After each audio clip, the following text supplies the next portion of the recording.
Jay Crawford, Adam the Bull, Garrett Bush, and so many big names, it would take me hours to say all of their names.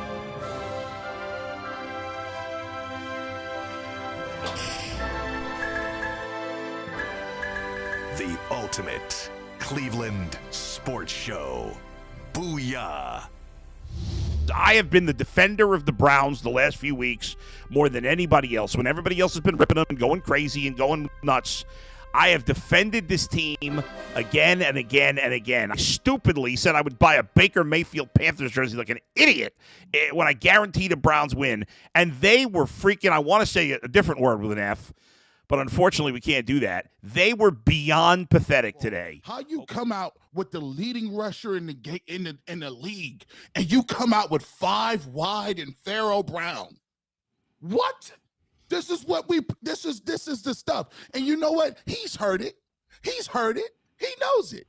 And the reason why I told you can bait really smart people because they can't get out their own way. He knows everybody says this stuff about him, but what does he do? He comes out to prove you wrong. I'll show you. No, you got blitzkrieg today. You got bomb. You just got ripped today. He got Belichicked is what he got. What did you do this weekend? Anything fun? Any big events? Anything happen in the city of Cleveland over the last, 48 hours? A lot. G and I never took the weekend off. We were on the air the whole weekend. I know you were. We did 4 post-game shows this weekend. The 2 of us were on there the whole time. Insane. And you got to do another one tonight. Yeah, that's right. I'll tell you what, guys. I'll start here for 2 minutes. To me, I know we're going to talk a lot about the Browns. I'm not wasting my own time on the Browns. You're taking my line. That's what I was going to say. Sorry, they're not worthy of talking about. I know last night was a disappointment for the Cleveland Guardians, but I believe in this team. When the series started, I said they'd lose game 1, win 2 and 3, lose 4, win 5.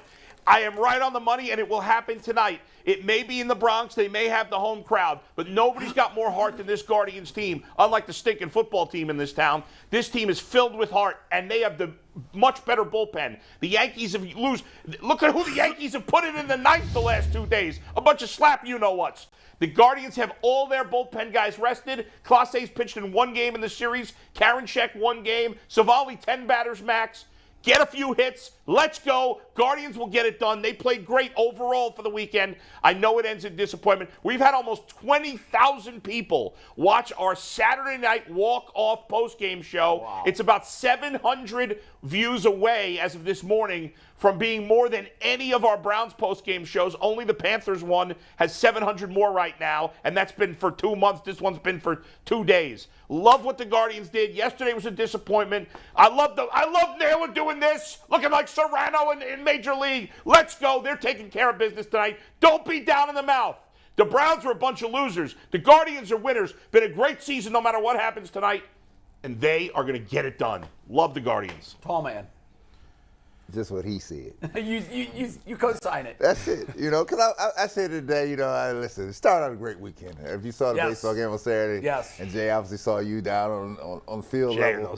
Jay got the seats off the chain. But I would just tell you, the energy in the building was unbelievable. My daughter was at the game. The energy was in the building was off the chain. But I would just tell you, then I'm set up for a Sunday. Right, I'm set. Get up early, do some little landscaping. I'm gonna get ready for the 1 o'clock start. I said, the weather's beautiful, phenomenal. Then I turn around, and what do I see? You're kidding me. Stop. 3rd quarter, Jay. You know what I did? Went out and did yard work. I went out and did some yard work. I know you did. So did I had a game in my ear. But I'm going to do some yard work. I'm not going to waste my time and lose time at the same time. You got to listen. But I said, this is here. So I'm not here to complain today. I'm here today for only one thing. Solutions. Yeah. Second and lastly on the Guardians, excuse me. It's beautiful. I've been in the game 5 on the road. It can be done. You did it here. Yeah. We remember. Yes. Jay? I'm going to go golfing because Bull just stole your thunder. Bull just plagiarized everything I was going to say. Everything. Savali, 1 time through the order. Don't give up hope. They're going to win this game. The bullpen is better. The bullpen is stocked and fresh. I don't want to waste 1 minute on the Browns because we're going to spend too much time talking about them anyway. This series is not over. I know a lot of people think it's over because they lost last night. It is not. No. I didn't like their odds going into that anyway just because of Garrett Cole. They don't fare well with him.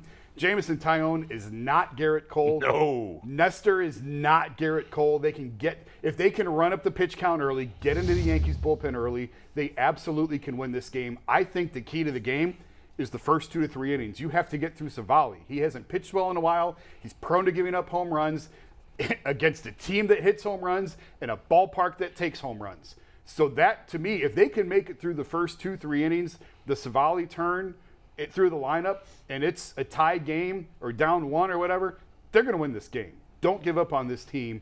This is not over. G. Bush. Y'all funny. Y'all cats funny, man. Let me continue. Listen, hey, you can do 2 things at once. You can do a lot of things at once, my man. You can root for the Guardians and say they got an opportunity. By the way, no fans are saying that the Guardians can't do it. Nobody's saying that. They know that. But what they is talking about is the smoke we gonna get to today. Y'all not getting off the hook. Maybe they let y'all off the hook. I ain't got no smoke. Maybe they don't want to smoke for 'em. Maybe they don't want to talk about it, but we gonna get to that. You not gonna roll out of bed with that type of performance. You think you gonna just keep saying we gotta be better? See, now it's time to get down to the studs of your building. We're not talking about the furniture or the ceilings or the drapes or the garage. We talk about your foundation. Wow. And here's the thing. I don't think you got one. Oh. You tell me you ain't got no foundation. I've been doing the math and I've been looking around, and I'll start off with Tony Martin. Tony said he start with the league, G. Bush. Hey, you tell me how this. He said you start with the league, G. Bush. You tell me how this team how they any better than the second Hugh Jackson walked up out of here. I'm waiting. Because guess what? It's still the same penalties. It's still the same comments afterwards. And guess what? It's easy to put it on the players. It is, because you can swap players in and out. See, but people don't want to talk about that feeling in your stomach, that sick feeling in your stomach where you have to think about, is this the guy?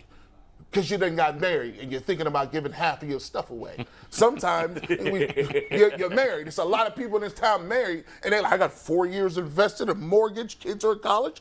Hell no, we can't get a divorce. See, I'm up for the smoke. I'll start over, right? You need somebody that ain't afraid to start over. I'd be like, I don't even like you. We ain't seeing eye to eye. It ain't going to work. Here go this money. Got no time for that. Come on, Jay. In defense of the first 3, I don't think it's not that they don't have anything for the Browns. Oh, they have it. But we were told when the show started, just do 2 minutes on the weekend. Right. The whole weekend. And you know what? Bull did it. Jay, you did it. That's exactly what I was going to do. Hey, for the first time ever, G. Bush is the only one that listened to me. I'm the one that didn't listen to me. G. Bush is usually the rule follower here. He goes off the rails. He's the renegade today. Hey, no, there's plenty of time. We've got an How hour did he do anything and different than we did? He focused on the Browns. We focused on the Guardians. That's what nobody's listening to. Nobody did the whole weekend. I like the Tony Martinez reference. Nobody gets it outswith this room, but I like it. We get it in here. All right, look. There was 30 seconds of my 2 minutes. Thanks, Mike. I'm with Bull and I'm with Jay. The Browns don't deserve our hot air today. Yeah. They don't. We're still going to blow an hour and 50 minutes of our show talking about these knuckleheads. Boys. But let me tell you this. How badly do you want to curse today, by the way? Oh, you have no idea. The juxtaposition between the Guardians, ownership, players, management, to the Browns has never been more stark than it was to me over the last 48 hours. Even though the Guardians lost last night, they never quit. They played with heart. Yeah, they lost. They lost to a team that has a payroll that's almost 4 times theirs. The Browns got outcoached, badly outcoached. They got outplayed. And in my opinion, they gave up. Thought I saw a team in parts of the game that quit. They don't deserve our hot air. Focus on the Guardians. Savali's going to be fine. He gets through that lineup. I couldn't agree more with Jay. We talked about this last night as we were kind of going over what happened. Everything is going to be okay. Take inventory of where the Guardians are and their bullpen. And Teon, He's got a nice record, but he's got the all-time greatest home run hitters behind him. Now, he'll have them behind him today, too. The Guardians have to do what they've done throughout the series. Stop the big bats from killing you. And enough with Bader already. Are you kidding me? The guy Drug test him. I want to punch that guy in the face. I hate that dude. The guy that stupid thing in his 5 mouth. home runs. I hate that dude. In 86 games. I'd make him pee in a cup today. He's had 3 home runs in 4 games in the postseason. And I get it. Some guys have the October gene, and he clearly does. But don't give up a home run to Bader today, and they win the game. I have the one foolproof solution before we pivot to the Browns. All right. On how Savali and this pitching staff can avoid giving up a 4th home run in this series to Harrison Bader.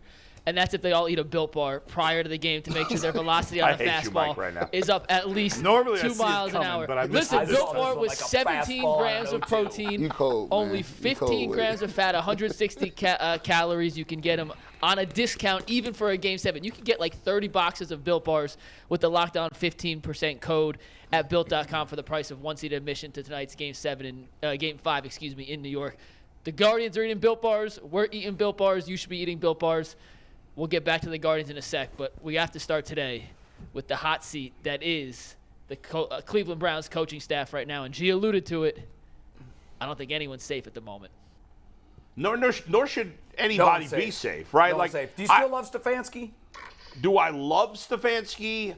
I don't know that I ever loved Stefanski. I always liked Stefanski. I still like Stefanski. I don't think he had a good day yesterday. I wouldn't fire Kevin Stefanski. I would fire Joe Woods today. I would fire Mike Priefer today. And if the season can't be turned around, then yes, at the end of the year, would I consider firing Kevin Stefanski? I know they have a bad quarterback situation. I get it. Then don't throw 45 times. But what they did yesterday was ridiculous. And Stefanski does have a track record of the rare times that the run game doesn't work early, he gives up on it. And I don't want to hear about the lead because in the start of the 3rd quarter, they were only down 14 points. Yeah. Okay? And the Browns' ability to run right now is way better than its ability to pass, so you can move the ball. That one drive in the second half, they moved the ball, they ran. And he gives up on the run if it doesn't work perfectly early, and it drives me crazy. Defensively, they finally did better against the run. They focused on it, and what'd they do? They crapped their pants against the pass against a rookie quarterback who's a 3rd string. Nobody heard of this guy 3 weeks ago. The Patriots have no top-notch receivers. They're all just guys, and they all contributed. Everybody got open. Greg Newsom, shut the bleep up. Shut the bleep up, Greg Newsom. I don't want to see your tweets. I don't want to see John Johnson's tweets. People complaining about that penalty. Of course that was pass interference in the end zone. And he celebrated it like it was a great play. He's standing backwards running into him. What did he think was going to... And he's pointing up on the board like, look, you ran into the guy. I got to buy the stupid... I bought last night the stupid Baker jersey on eBay. Wasting my freaking money like an idiot. Get the garbage can. Get the garbage can.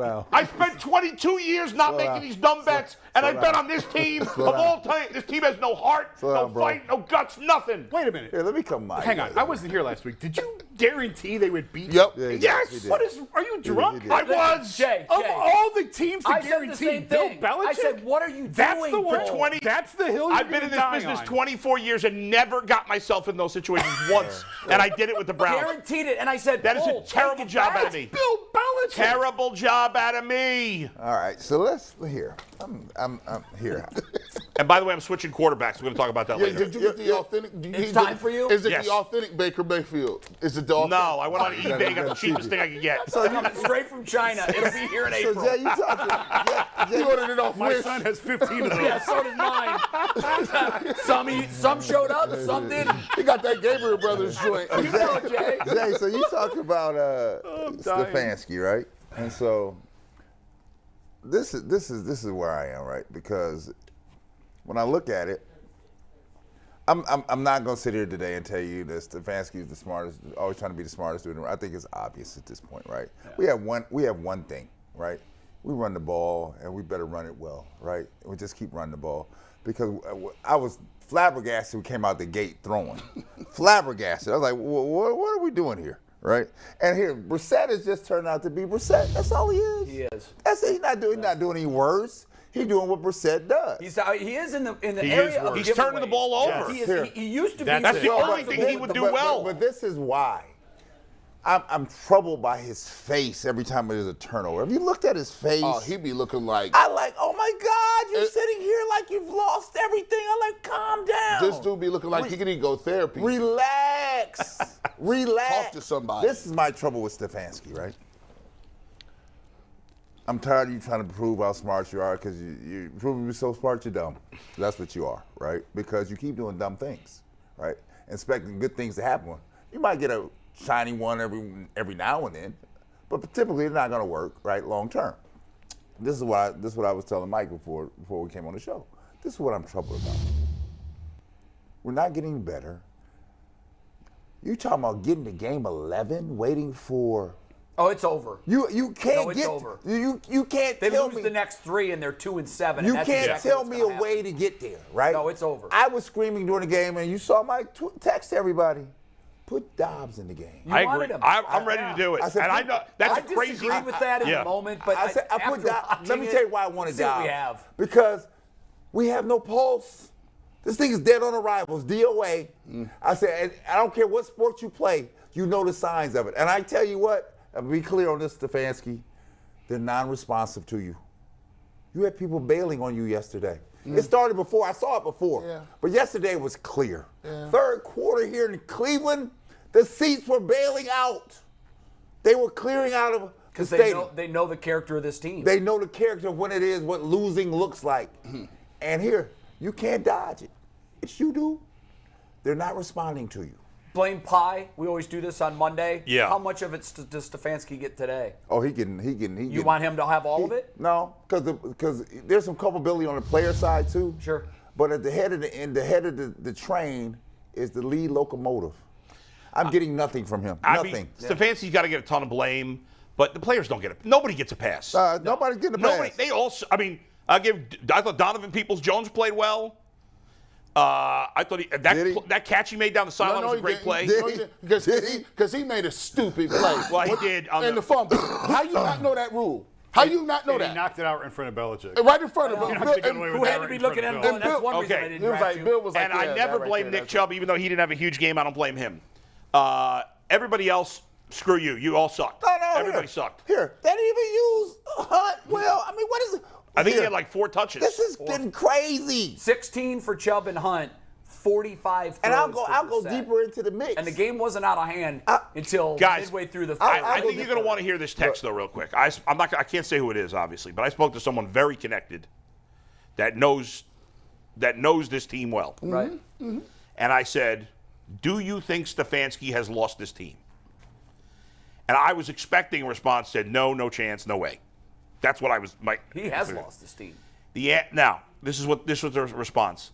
I'm sure there will be doubts about the coaching staff after this. That was How the could response. there not be? I've been a professional for 14 professional freaking years, right? The signs are symbolic. They're the same. When you see them, they are what they are. This dude they're not here. They've checked out or they're checking out slowly. And this is how you know when people are checking out. People that you know that used to hustle, they stop hustling. Yeah. People that you think you can get across to, they start looking up in the sky at you. Right? This is what's going on here, right? And so the problem is, each week, Jay, we're not gonna get to game 11. This thing gonna be in the tank. Yeah. Jay, I went out and started putting patio pavers in the ground yesterday. That's what I started doing. I thought the Chargers lost. That the season was done then. Yeah. Because if you know. By the way, I'm going to get Jay worked up right now because he's going to say it's not going to happen, and I 99% agree with him. But if the Browns win their next 2, they're in first place. No, it's not going to happen. But they are. I was the one last week saying, guys, we're a game out of first. But they are leading the division with the next 2 wins. No matter what else happens, they are in first place. Now, you've seen what they've put out there. Yeah. They're gonna beat the Bengals I and doubt the Ravens? It, but the Bengals and Ravens aren't playing great football. Now the Bengals are starting to right the ship. But they're won a hell 3 of a or 4. lot better than this match. The Ravens in the Why fourth. Is that? They've got quarterbacks. Yep. This isn't hard. Yeah. I'm just gonna go Braveheart and Go Braveheart. die on this hill. Go on Braveheart. Kevin Stefanski is not the problem with this team. I'm so sick of hearing that. He is not the problem. You want to talk about the foundation? The foundation that's rotten? It's the friggin' ownership. Okay. That's the foundation. Okay. That's the foundation of every franchise. That's what's rotten. That's what's hollow. That's what's missing. You want to keep blaming the coaches? If you crash a car, how many coaches they had under the Haslam ownership? 6, 7? If you total a car 7 times in 10 years, would you blame the car or would you blame the driver? Jimmy's the driver. Yeah. D's the driver. Blame the driver. Stop blaming the car. It ain't the car, it's the driver. But give him a quarterback. Change the owner. Let me ask you a question. I get that because it starts from the top down. Right? 100%. It does start from the top down. And he's right, too. He's not wrong. There's no spot. There's no. The owner sucks. From the top. The owner sucks. But I will tell you this: if I'm in the midst of it, if I'm on top of my game, you saw Brissett was gone. He was brain dead yesterday. You stayed with him. Dobbs is not even an NFL quarterback. I don't care, Josh Dobbs is not an NFL quarterback. How do we know? He's never played. Jason, you have to change up. You cannot stay with the same thing. You should have changed up in August when it came down. That's true. I'll give you credit. You said that in August. This became a lost season the day the suspension was increased to 11 games. Yeah. You can't evaluate Jimmy's anything. not here. Oh, no. All right? I don't agree with that. You're going to play 4 quarters with this dude? But what do you evaluate? He didn't have a quarterback. He didn't have a quarterback. A lot of teams lose their quarterbacks. See, Jason, and the season falls apart. Dallas lost their quarterback. They're 4-2. Thank you. Okay. The Giants are 5-1. The Jets are 4-2. Their quarterback. Sit back in 2 and 3 more weeks and see if they're still rolling because the Cowboys guys already fallen off the cliff. But Dak's coming back. Sean Payton had 1 year without Drew Brees and said, "Screw this, I'm out," and he left. He went 1 year without a quarterback. That's great. I'm done. I'll come find another team when I've got. But Jason, nobody's expecting them to be 6-0. I'm giving you real-time examples of people who have lost their quarterbacks and came out here and played. And the Browns were 2-2, and then the wheels fell off. If you play a backup quarterback long enough, there's always an exception. Who was it? Jeff Hostetler won a Super Bowl. There's always an exception. But for the most part, the longer you have to play a backup quarterback, the more you're going to get exposed. That's true. And the more Brissett is. And listen, I'm not defending yesterday. 45 passes and 12 carries for Nick Chubb is inexcusable. It's inexcusable. But I don't think Kevin thinks he's the smartest guy in the room. Yes, he does. We've made him that. No. We've made him the Ivy Leaguer. We've made them, and not we on this panel, the media. And I'm just as guilty of that. We've made them the Ivy League front office, the Ivy League head coach, the smartest guy, the smart Ivy League. He's never once. You know who thought he was the smartest guy in the room? David Blatt thought he was the smartest guy in the room. He was the most arrogant, smug dude that was so far over his head, he had no idea what he was doing. That's not Kevin. I don't know Kevin well, but I know him well enough to know he is not the guy that we have portrayed him to be in the media as the guy who thinks the smartest guy in the room. Why did they go empty yesterday? Because it worked last year against New England. Oh Nothing worked last year against New England. You can't take one game plan against New England. I totally agree. In fact, I totally agree. Throw that out the window because Bill sure as hell isn't coming back. But they went empty last year. They went empty early last year, and it worked, and they scored. And what did they do yesterday? They went empty. And Bill said, yeah, they had success with it last year. We knew it was coming. I'm not defending it. I'm telling you why it happened. 41-7 last year. It was. He got beat 41-7. He runs that playbook. And they didn't have Chubb and Hunt. Okay, so go ahead and fire him, and then fire every other coach that Bill Belichick is out coached. But Jason, you won't have anyone left in the NFL. But here's the thing, Jason. He had a bad day yesterday. He's had a bad few weeks. Give him a quarterback, and then let's evaluate listen, I don't want to fire Stefanski. I think I've made that very clear. I don't want to fire him. But he definitely gets some blame for them being 2-4. I just said that. There's no doubt. Of course. He was terrible yesterday. And it is fair to say Joe Woods and Mike Priefer have been complete flops. They could be fired. Those guys both should be out. Yeah. Now, come on back around this way. Yeah. Now, here's the thing. Come on back with this train here. First of all, I never said I wanted to straight up fire Stefanski. But one of the things that people can understand, I'm going to use somebody on the panel. My man Brad right here, man. OG, he's a mayor, right? He's a mayor not over just the trash department. He's a mayor over the tickets. He's a mayor over a building and different projects. He's just not the mayor of talking to the press. See, because if anything goes wrong, The people are not going to the clerk.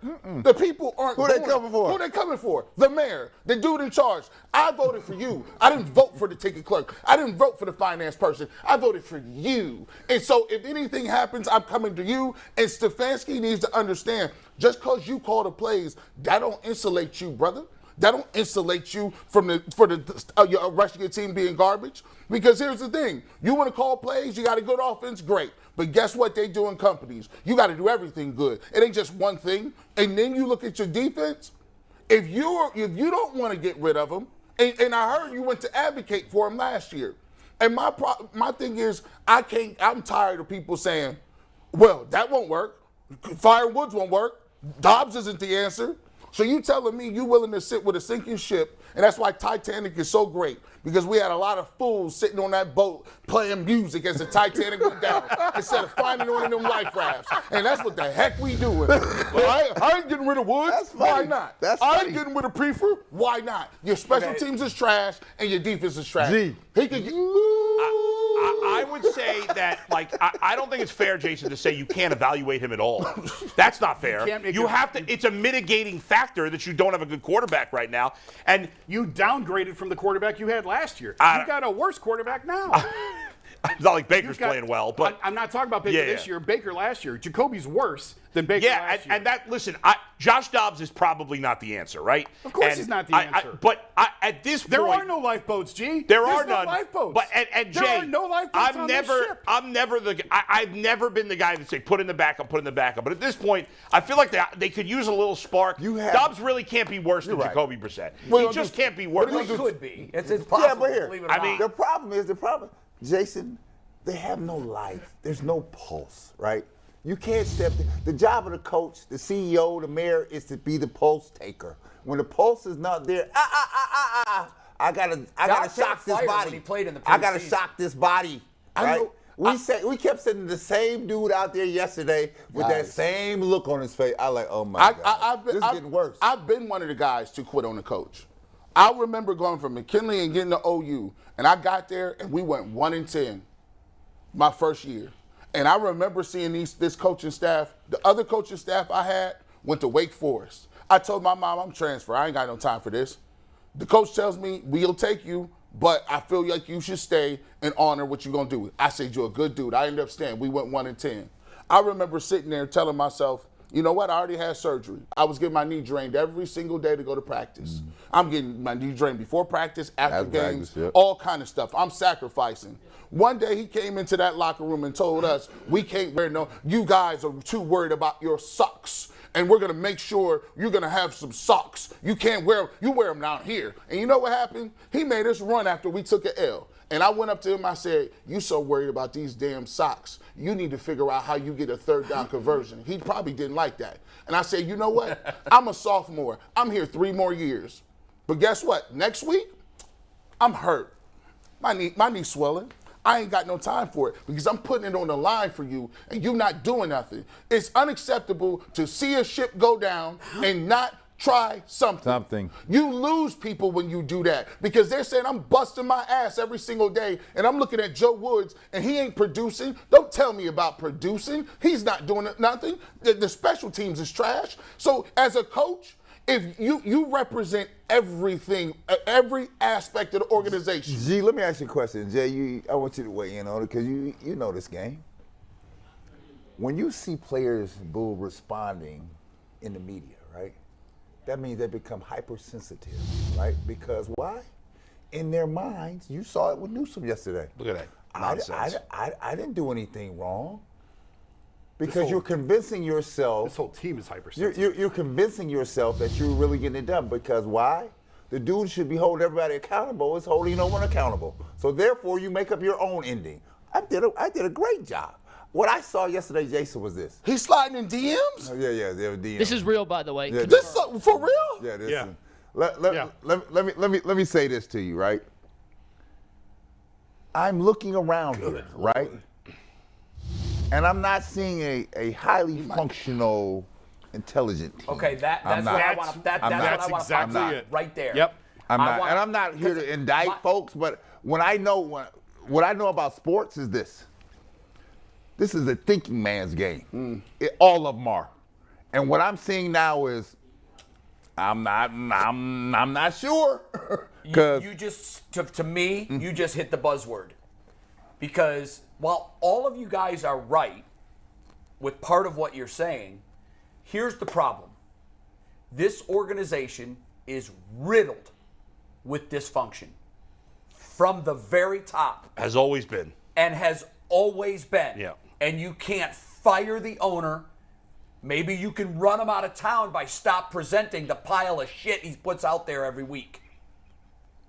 But we keep going. Keep buying their garbage jerseys. We keep calling the talk shows.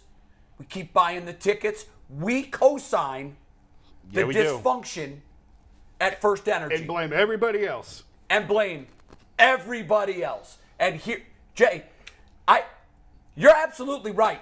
Stefanski is a good seed in bad soil. That's the perfect way to say it. I know there are people that want to run him out. And at times when I watch this, I just shake my head. How in the hell can he possibly run the best football player in the league 12 when he has times? Children standing around him on the sideline. It's unbelievable. Well. So here's where we are, guys, and it's time that we realize this. We're sunk. I've had people who have covered the NFL for their entire lifetimes, names that you guys would all know, tell me 10 years ago, Jay, pick a new team. I see you every Monday dying a slow death. Yeah. Fighting the fight. Yeah. Keeping the faith. Having the hope. Jay, leave the building. It's on fire, and no one knows how to call the fire department. And I said, but, I mean, maybe you get the right GM, maybe you get the right... He said, yeah, you know what? Maybe you'll stumble into the right GM. And by the way, I think we did. And his name was John Dorsey. I think we stumbled into him. And if you don't think I'm right, you go take a look at the stars on this team that were drafted by Dorsey, and then take a look at the players on this team that were drafted by Andrew Berry. Where are the stars that Berry's drafted? Where are they? The names on this team are connected to John Dorsey. So we stumbled into a GM, but we ran him out. Now wait. Yeah, I'm not convinced Dorsey's a great GM, but you don't have to be. But the proof is in the pudding. He drafted Baker Mayfield first overall, and his team with Baker Mayfield made the playoffs. That's fact. That's true. We could have had Lamar Jackson and Josh Allen. Now, so it took 7 head coaches for him to stumble into the right one, and he did. His name's Kevin Stefanski. But they're going to run him out too, because he's a good seed in bad soil. He's never going to germinate and grow here, because the soil is toxic because of Jimmy and D. Haslam. And until they're gone, guys, I just never see it turning around, because they have their fingers in everything. Yeah. And that's why everything now is broken. I agree that ownership sucks. I think it's too far to say they can never win without him. There's other bad owners that have had some success. Here's the thing. Yeah. I know we got to get to Tim. I want to say one thing real quick on this. Yeah. I compare it to when LeBron came back to Cleveland. And I don't know if I said this on the show last week or not. I was at the NBA Combine when he first came back, and there's a lot of similarities between Dan Priestroke and Jimmy. A lot. More than people realize or want to admit. He's a terrible owner also. And I had a GM from another team tell me at that Combine when LeBron first came back, you need structure, you need stability, you need a healthy organization, culture, all these things to win. It's so hard to win in the NBA. It's so fragile. You need all these things. Cavs have none of it. But LeBron might be good enough to cover it all up. And he was one time. 11 years, 1 championship is disgusting. But no one here ever says that because they got one. But to have the greatest player and get 1 title in 11 years is gross. But he was good enough that 1 year to cover it all up. Is Deshaun good enough to cover it all up? I don't know. No, because one player in the NFL can't have the impact that one player in the NBA can. I agree. And that's why they could just Deshaun won't cover. He won't tackle. You're right. And guys, I was going to start today by, okay, well, how do you fix this? Yeah. Not fixable. It's whack-a-mole. And there's 1,000 moles popping out of the ground. I think you guys are going too far. As much as I hate ownership, you were wanting to run out Stefanski last week. And now we're giving him No. And I still don't. Yeah. I want him to give up calling the plays, Because it's clearly too much for him. It's not clearly. Again, we went through this already. Every young coach calls the plays. Get That's the way it is. Doesn't mean you do it here. That's a fact. Come on, Tim. What's up, Tim? Thanks for hanging out for a few minutes as we sorted that out ourselves. We love each other. We're a family, but sometimes we go back and forth. Tim, you were in that Browns family. What was your take on Sunday's game? It was the first time you've ever texted me yesterday, and it wasn't the happiest, most positive text I've ever read in my entire life.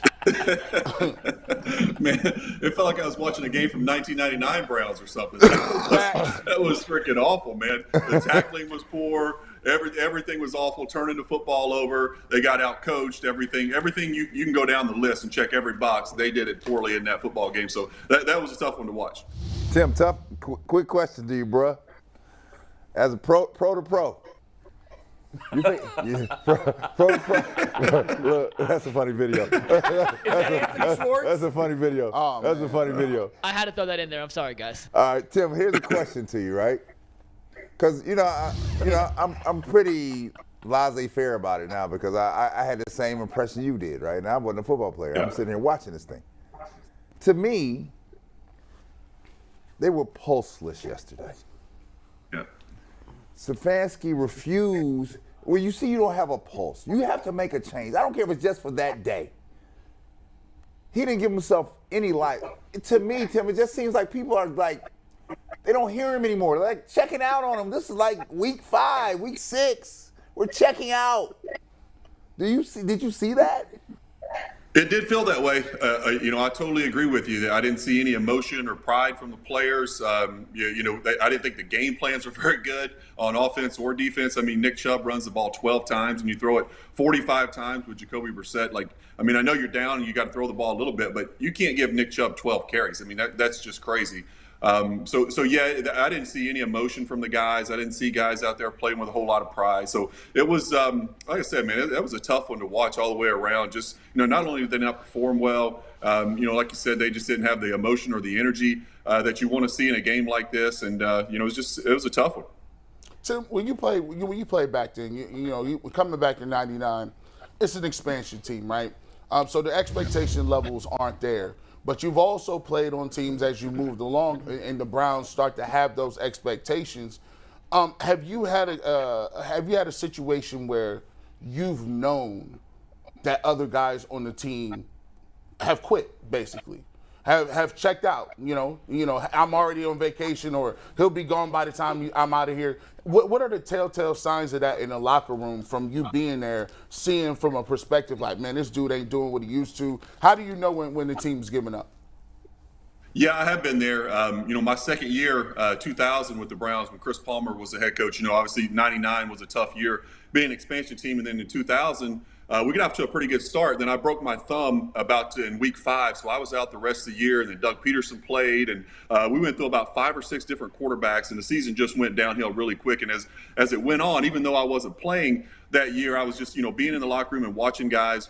I could see guys were checking out. They knew the coach was going to get fired. And you could see the preparation lacked off. They weren't watching as much film. They weren't staying after practice. They weren't doing all the things that you see an energized football team doing. They weren't committed to the process of, this is what we got to do to win the game this week. Everybody was just kind of going through the motions, to be honest with you. So I've seen that firsthand, what that looks like, and it's a bad feeling when you walk into the building. When you go to team meetings, and there's just no hope. You don't feel any hope whatsoever. You just like, here we go again. We're going through the motions. We know we're going to get hammered this week against whoever you're playing, Pittsburgh, Baltimore, whoever it may be. So it's just that lack of hope when you walk in the building. There's no juice and no energy in the air. So it's an awful feeling, and I certainly remember that one well. Tim, what would be the downside of giving Josh Dobbs an opportunity here? I mean, Jacoby Brissett's not good at anything. There's no part. I can't point to anything. He's terrible in the fourth quarter. His accuracy is awful. He's at 1 turnover a game, which was supposed to be his strength. He's not a good athlete. I mean, I got nothing positive on Jacoby. I know Josh Dobbs, everybody's like, well, he's not an NFL player. He's not an NFL player. He probably isn't, but he's never played. So how do we know for sure? I do know he's a much better athlete than Jacoby. Is there really any downside to giving him a shot, maybe getting some energy, as crazy as it may seem? I know everybody wants to back up all the time. I'm not usually that guy, but as somebody who lived it, what do you say?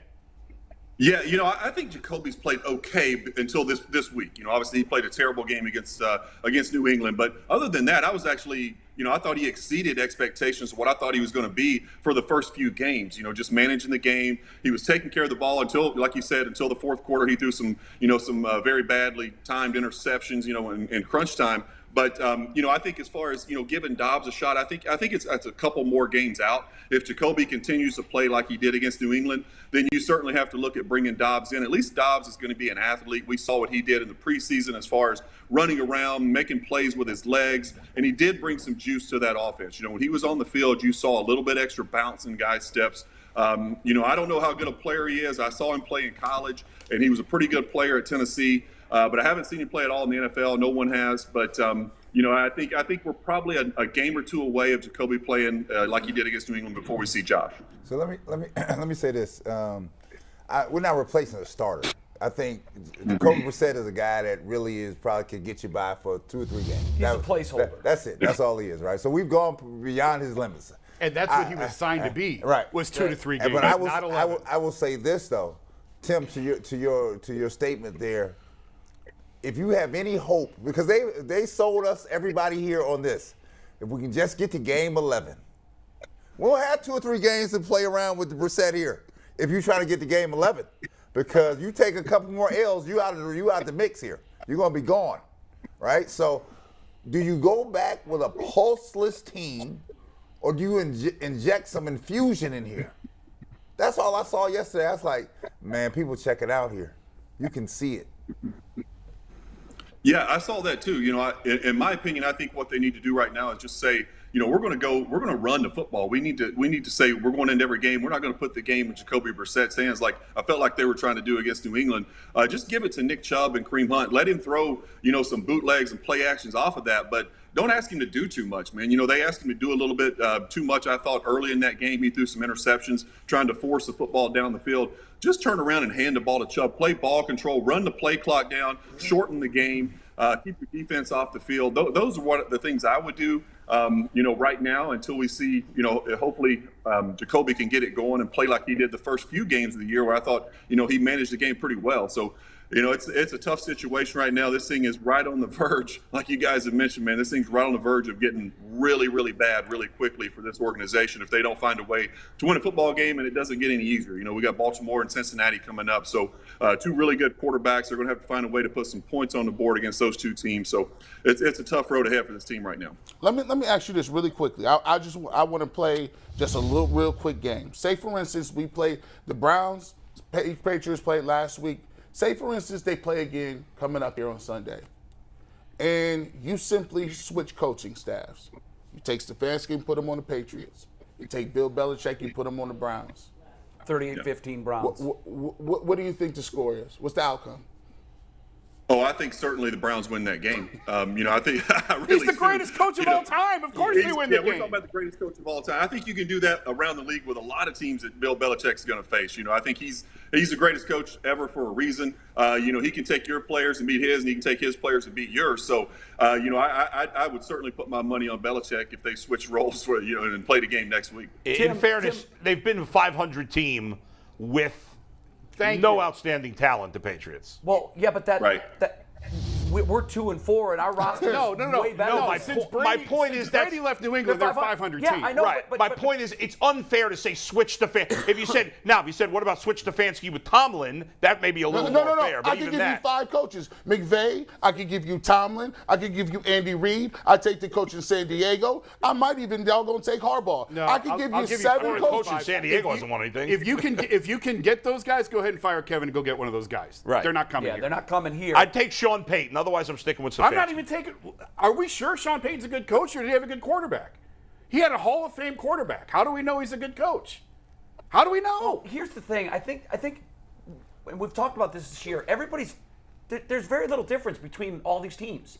I mean, that's the NFL. There's very little difference. Here's what makes the difference: quarterback and coach. Yes. That's it. And usually you need both. And the greatest coach of all time is 500 since he lost the greatest quarterback of all time. He is, but when you look at what he had, I looked at their receivers before the game yesterday. I'm like, wait, what? How did it get this bad? They got a pile of garbage over there. They got some good defensive players, and I like their defense. They've always had unknown receivers. I know, but when you have a quarterback, you're okay. That's the point I'm making. Or if you have a coach. So because the league, it's so razor thin, the coach is going to make a difference in a lot of the close games. That's where we've been really subpar. Now, yesterday was a blowout, but prior to yesterday, we lost a game by 1, 2, and 3. Well, let's bring But Tim, there was consistency there. Tim, we kept losing. In my opinion, there are about 4 or 5 coaches that make a difference on the good side, 4 or 5 coaches that make a difference on the bad side, and most of the others, the 20-some-odd guys, are somewhere in the middle. Fair or unfair?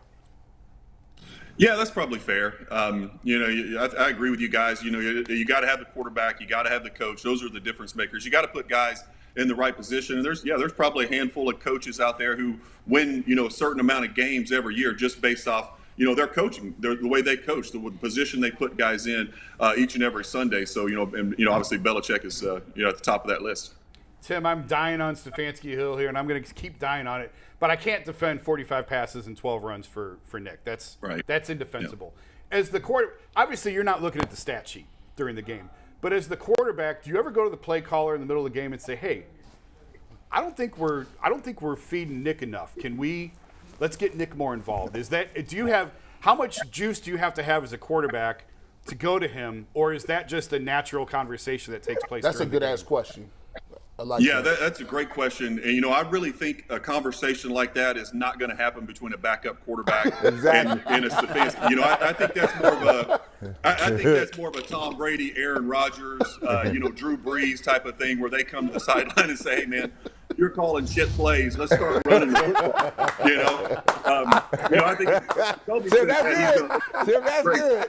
Aaron Rodgers, guys. Hey, Tim, let me ask you a question. Aaron Rodgers did that in his news conference. Tim, let me ask you a question. You heard him. Let me ask you a question, Tim. This is what my problem with Stefanski. He got Kareem Hunt on a milk carton. I'm still looking for Kareem Hunt. I don't know where he is, right? He been put away on the shelf somewhere. And then I sit here, you just had a statement. If you know the only thing you really got working is you got a backup quarterback that on a good day is just average. Your best thing is in the backfield, but you don't harness your backfield. You don't use your best thing. So this is what my problem is. Am I stupid or are you stupid? Right? Because I'm like, the best thing is these dudes in the backfield, but you want to do me something else every week. Right. I'm lost. And then another thing. Was it me or did it look like Amari Cooper wasn't hustling for catches yesterday? He made a hell of a catch in the end zone. Was that me? He made a phenomenal catch in the end zone. What about the ones in between? You know what, though? I think a lot of those balls were uncatchable. Here's what's crazy. Bill Belichick, we talked about this all week. The Browns are going to struggle running it. They are. I talked to someone on the Patriots after the game who said our entire game plan, But they gave up on it. Our entire game plan was stop Nick Chubb. Yeah, and the second part of that was we thank the Browns for not even.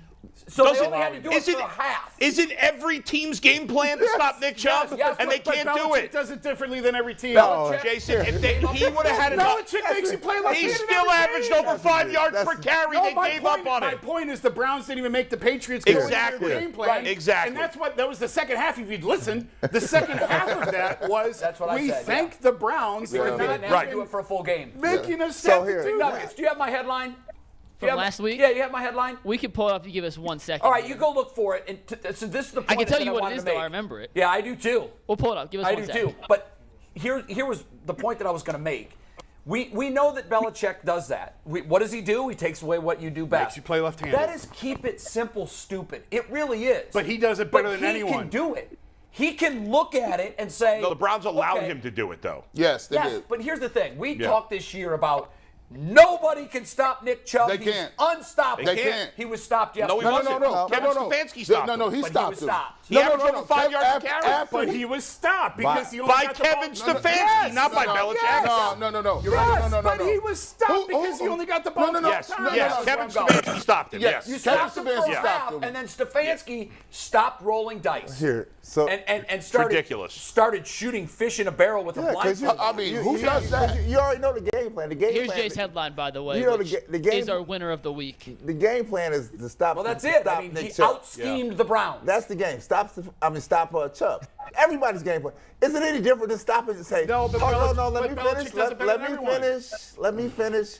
Wherever we play, whoever we play, Jason, that's going to be the game plan to stop Chubb. Is it any different than coming to the game and saying, stop Jordan? Yeah. No, stop do it. But why is Belichick so successful at doing it that way? When I say we go into the game saying stop Jordan, you think we stop going to Jordan? No. Yes. Right. To me, it has nothing to do with Belichick, as great as he is. And Tim, that's what I want to ask you. It's nonsense. I do think it's not nonsense. They gave up on the run. I do think it's nonsense. No, I don't think it's nonsense. I just stated a fact. A good game. He didn't get the ball. He did not have a. And that's part of it. He averaged over 5 yards per carry. What do you mean he didn't have a good game? Who controls play calling? The Patriots shut it down in the first half, and we went away from it. Which was stupid. It was stupid, but they stopped the run. McNugget. That's a fact. McNugget, it's a fact that he averaged over 5 yards per carry. That's a fact, too. Can we find out how many? You got to stop the run for the whole game. He didn't allow it to happen. 12 carries for 58 yards. How many carries? That's 5 yards per carry. It's not more than 5 yards per carry. Hold on. It's 4.9. Sorry. G. Bush has a question. G. Bush, what's up? Can we find out how many carries he had in the first half? That's I can tell you. Give me 10 seconds. Let Tim get in here, and I'll pull that up. It was single digits. I think it was 9. It was single digits. Okay. Nick Chubb didn't have a big game because they didn't stick with the run. I don't believe it has anything to do with Belichick. Well, here's what has to do with Belichick. If he had 9 carries for 85 yards, they would have kept feeding him. That's the players, not Belichick. They did a good job. They stopped him because of Belichick's scheme, and it worked. And so, the Browns. Nick Chubb doesn't have a huge first half every single week. No, but he had 9 carries in the first half. His 3 carries in the second half got 21 yards. He had 9 carries. His first 2 carries were for 15. Yes. They stopped it in the first half, and Stefanski 9 carries ain't went stopping away nothing. from it. 9 carries ain't stopping nothing. That's the smallest samples. Y'all love analytics, but you telling me 9 is a sample size? It stopped it because Kevin thought they stopped it. Well, that's here we go. The Jedi mind tricks. Yeah. He done got you all. Listen, when you playing the Patriots, at some point in time, you got to say, yeah, Bill, you done won.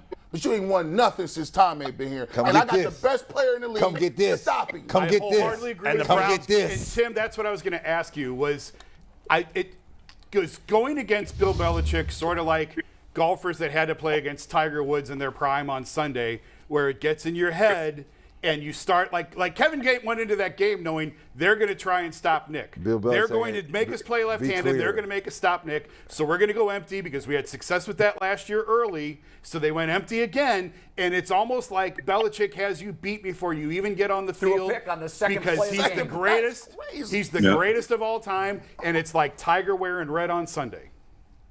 Yeah, I think it's very similar. I think he really gets in these coaches' heads when they're game planning throughout the week. They know that Bill's going to take away their strengths, so they're trying to get really creative, and they kind of get out of what they do best. Like, I know Bill does a great job of scheming things and that, but if I'm calling the plays, I'm giving Nick Chubb at least 25 carries. Yep. And I'm going to say, you may have stopped him for the first 9. You may have stopped him for the first 12. Exactly. But Nick Chubb, we all know, gets stronger as the game goes on. He wears guys down over the course of a game. I'm going to give it to him 25 times. If I lose, I'm going down with the ball in Nick Chubb's hand as many times as I can get it to him. That's 100% right. And if he had 25 carries, he would have 150 yards. And no matter what Bill Belichick did.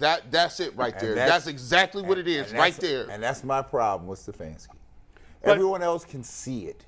What precludes him from being able to see that? How? I don't know the answer to this. I'm not. And that ain't got nothing to do with D and Jimmy. And I know that he doesn't come out and say I'm the smartest guy in the room, but to me, when the first 2 plays are passes and the second one is intercepted, he's telling you without using the words, I've got Bill figured out. He's gonna stop the run. I'm gonna go deep. No, you're not. Right. Well, I think Bill gets a lot of coaches to outthink themselves, and I will point out, for as much as we scream, feed Nick, and I agree. He's second in the league in carries. It's not like they don't ever use the guy. These guys have complained about his usage. I haven't before today. I don't know this. He should be first in the league because he's the best running back. But it's not like they never give it to him. Right. I don't know this as gospel, but I have a suspicion that it's an organizational philosophy from DePodesta and Barry. You only get he's on a 21 carries. Pitch count. It's not even Kevin's call. Well, guess what? You get this number of carries. That's what's wrong with this organization. And they can get, right there. And they can get that smoke too. They ain't insulated. But DePodesta sitting there with his calculator. But what if Nick Chubb baseball guy? But what if Nick Chubb is still playing at this level 4 years from now? 5 years from now, because of that. I'm not saying he will. But what I don't know. So here's the question. Well, maybe it's a lot once Deshaun's Here's the question. It's better have loved and lost than never to have loved at all. And so here's the question. And that's the great you want debate. Nick Chubb for 10 years and you're an also-ran? Or do you want him for 5 and you win a Super Bowl? That's easy for me. Just like making a big trade in baseball. You give up the prospect and try to win the championship. Make a run at it. But this is the new water that we're in the NFL. Yeah, no one has the answer to that. We're figuring it out on the fly. Yeah. If Deshaun gets here and they go to the Super Bowl and Nick's still performing at a high level 4 or 5 years from now, they may say, this was exactly right. And if it all falls apart, you're going to go, they were all idiots. But we don't know the answer to that. But the bottom line is... we know the answer. The bottom line is Nick Chubb's gotten plenty of carries before yesterday. It's been fine in terms of his carries. You could complain maybe he should have more in the fourth quarter, fine. But overall, it's not been way off until this game. This game was ridiculous. He tried. And Kevin admitted that. Yeah. Kevin said, I asked him after the game. I said, is 12 carries enough for Nick? No, it's not. Here's a stat for you guys real quick. Go ahead, Mikey. Give me the stat. He is currently second in the NFL with 110 carries. Saquon Barkley of the Giants has 119, but Barkley's taking 14 snaps from the Wildcat formation. So it's 14 rushes. You take those out, traditional handoffs, carries, Nick Chubb does lead the league. Yeah, but you can't take those out. Like, those were plays designed. I agree with Jay on that one. So it's still carry. The actual carry distribution goes. It's fine that he's second in carries. Put the Wildcat in, it doesn't matter. It's not like Here's the difference. It's a design carry. Here's the difference. The only thing we are holding is Nick Chubb. That's it. Saquon Barkley, at least Daniel Jones throw the ball, right? You know what I'm saying? They got expectations. But the other thing I will tell you is this: that is tied strictly to Stefanski. This team has no life. I looked at Philadelphia; they was energized like nobody's business last night. Kansas City energized like nobody's business. Buffalo energized. These teams are energized. This team is lifeless. Kansas City lost. But they were lifeless. They were energized. The way you lose. This is the only other thing I'll say about this. Derrick Henry was a bell cow for the Titans for a couple of years. Yeah. Where is Derrick Henry now? Averaging less than 4 yards a carry. Is it him wearing down? I don't know. I mean, Chubb is still a bell cow. He's getting tons of carries. But he's not getting the number of carries that Derrick Henry was getting a couple of years ago. That's my point. Right. He was 35. Emmitt Smith got 1 million carries. He was great for many years. I'm on your side of this. I'm saying for everyone else who's screaming that feed Nick. Okay, well, the Titans fed Nick. Or the Titans fed Derrick Henry. And now Derrick Henry's burned out because we have nothing else. If he get burned out, so what?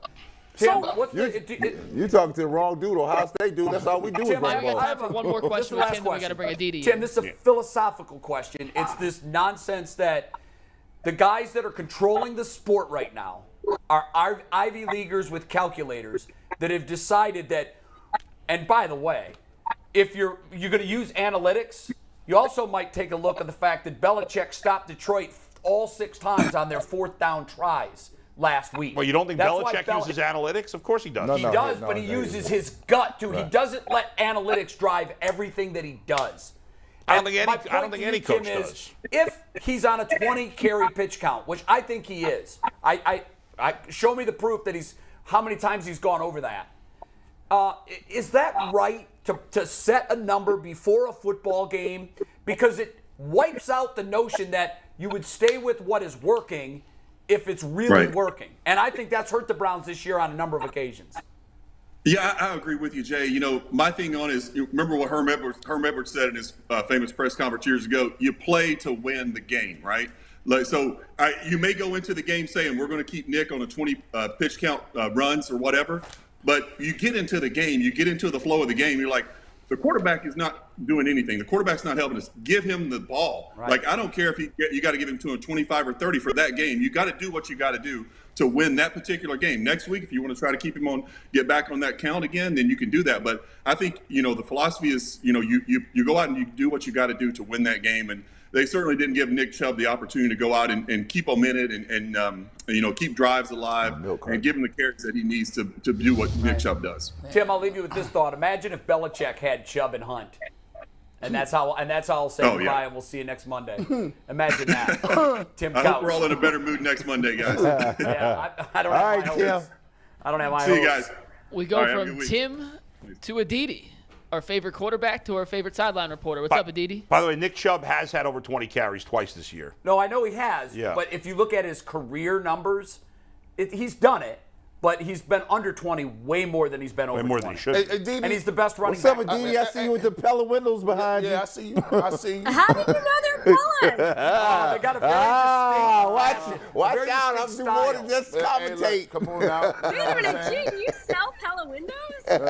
Nah, he just buy a lot of them. Yeah, exactly. When you have Pella windows, you know what Pella windows look like. You can tell. I'm really impressed. Hey, Aditi, listen, my window still got that screen you lift up. You know, like you lift the screen up with that air conditioner.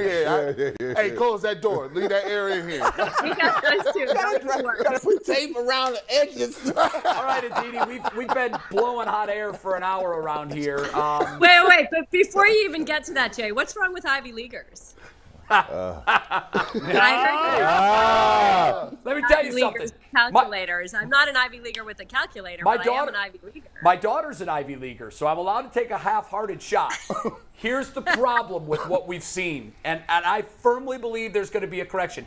And I don't know, maybe you know this, but to me, I think during the course of this year, I think we've seen John Harbaugh lean more heavily on analytics, and I feel like he's starting to pull back a little bit. I think he made a decision in a win last week that defied the analytics, that just the week before he leaned on the analytics and lost and took a ton of heat for it. He's been doing that for years. I know he has. But you know what? I think sometimes, here's the thing though. I think sometimes people think it's about analytics, and it's actually not. And when you mentioned John Harbaugh, you remember certainly the end of last season, there were I wish I knew it off the top of my head. Mikey McNuggets, why don't you tell me to prepare these things? I think it was 4 games that they lost by a grand total of 6 points. And multiple times he went for 2. I'll even use the example, and I think we talked about this on the show, against the Steelers.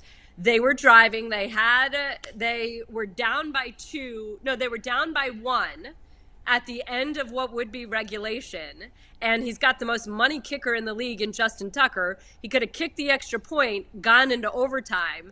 Instead, he decides to go for 2. Lamar Jackson has Mark Andrews, throws the ball to Mark Andrews, but Defensive Player of the Year TJ Watt makes an amazing play and knocks the ball just slightly, or throws Lamar's throw off just a little bit, such that it doesn't get to Mark Andrews. The Ravens lose. People rip John Harbaugh for trusting the analytics to go for 2.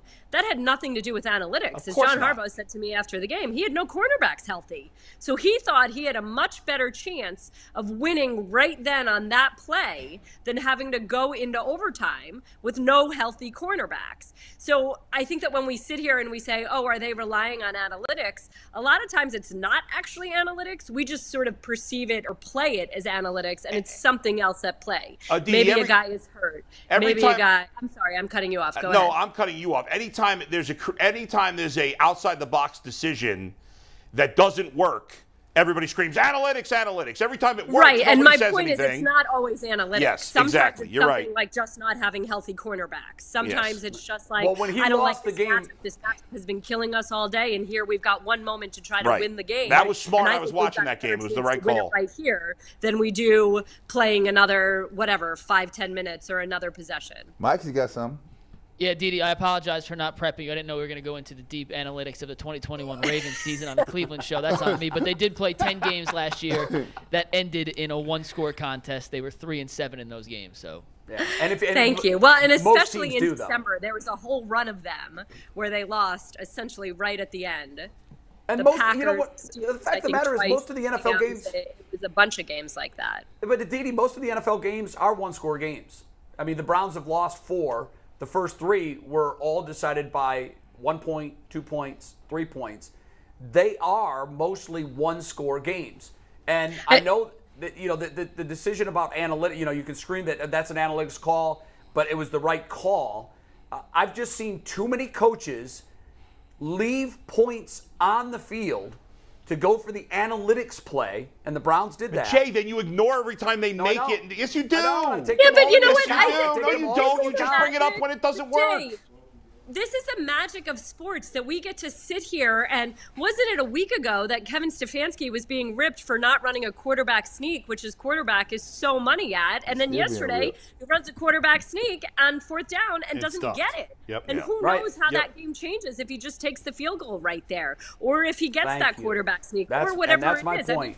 Adam sends Stop me a text message this morning talking about Mike Tomlin and the coach that he is, because Mike Tomlin's team was the biggest dog that it had ever been at home yesterday. I can't believe they won. And somehow guts out this win, missing its entire secondary. And with Kenny Pickett, the newly anointed starting quarterback, going out with a concussion, Mitch Trubisky of Mentor, Ohio, coming back in and engineering the 4-minute offense at the end of the game the way that you needed him to, such that they could go into victory formation against the greatest quarterback of all time, Tom Brady. But in this town, Adam, up until yesterday, and not just up until yesterday, probably repeatedly in Mike Tomlin's entire tenure here, people want to run him out of town. I know, people are dumb. People are dumb. That Tomlin's stale, that Tomlin has a terrible staff. Why doesn't Tomlin have a coaching tree? So again, I think that this is just one of the magical things of being a sports fan, is you get to second guess everybody. I take Tomlin. That's what we do. I take Tomlin today. If Pittsburgh runs him out, I hope we're smart enough to take him. Didi, I want to go back to he would not even be on the market for 30 seconds. He's not going anywhere. When he leaves Pittsburgh, it will be on his accord, probably because he wants to go and be on TV.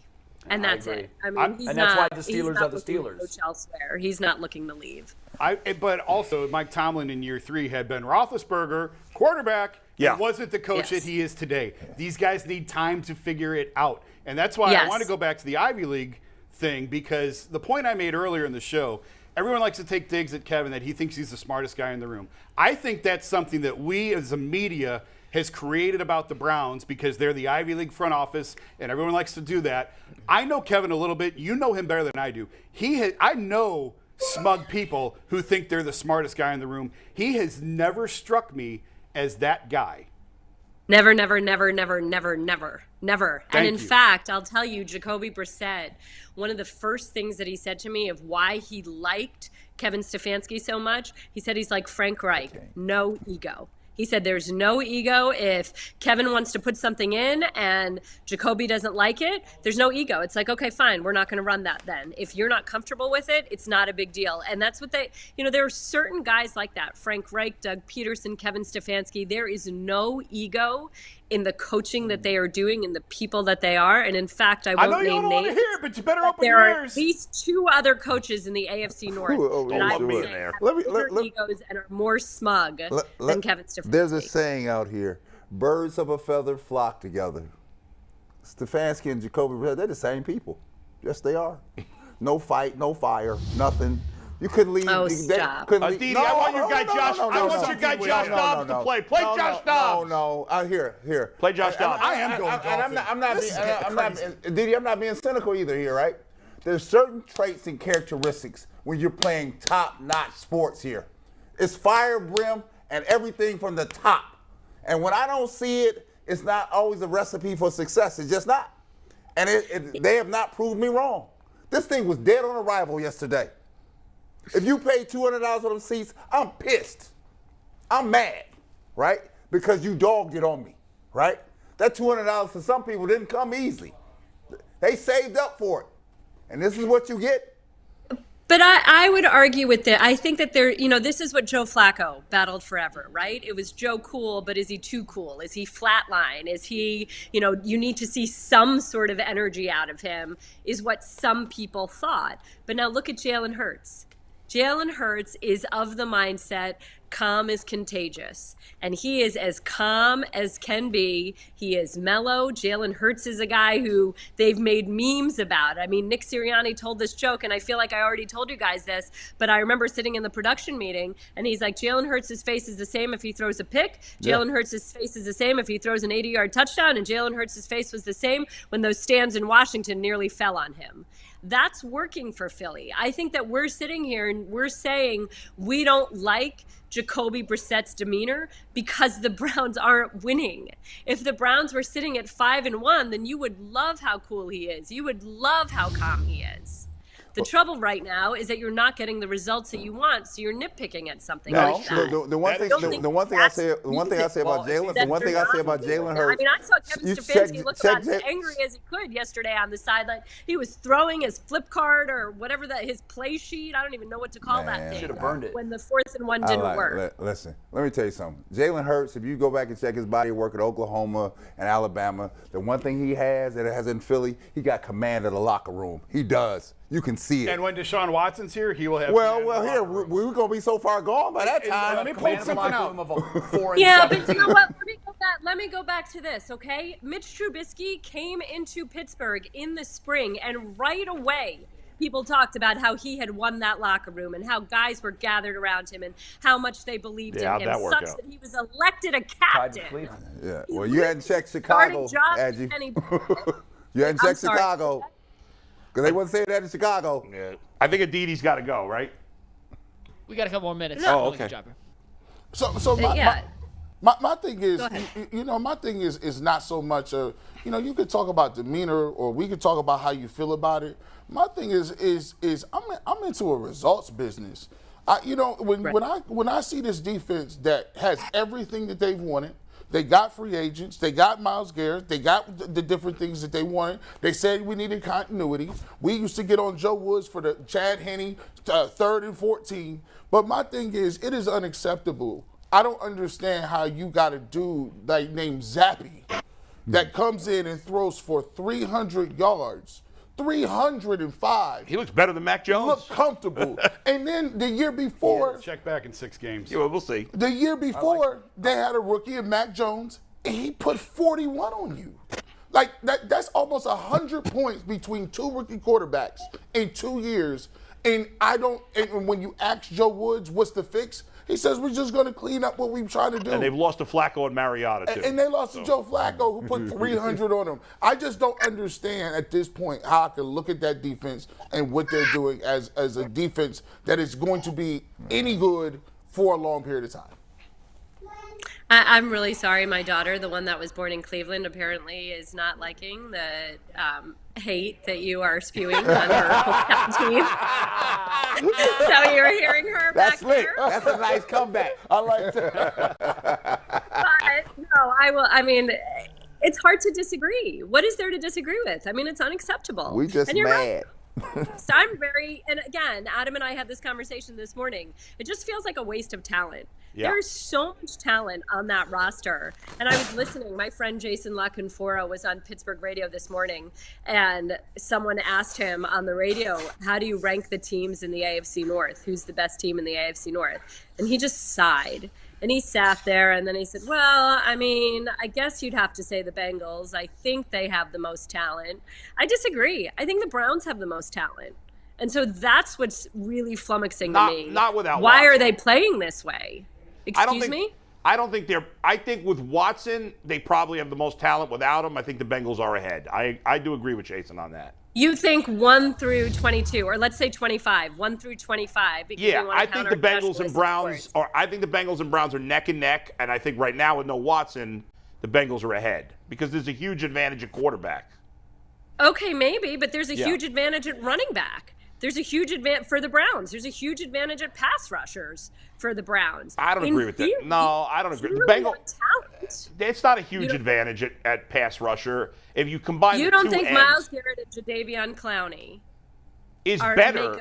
It's better than what the Bengals have, but what the Bengals have is solid. It's pretty good. It's not as good as the Browns, but it's pretty good. The Bengals are better at D tackle. The Bengals are better at linebacker.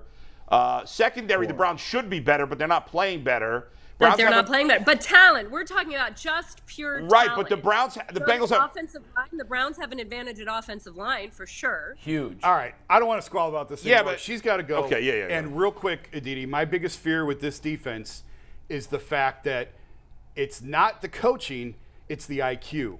Because these guys keep making the same mistakes over and over and over. And that's what scares me, because you can change the coordinator easier than you can change out all the guys that keep making the same mistakes.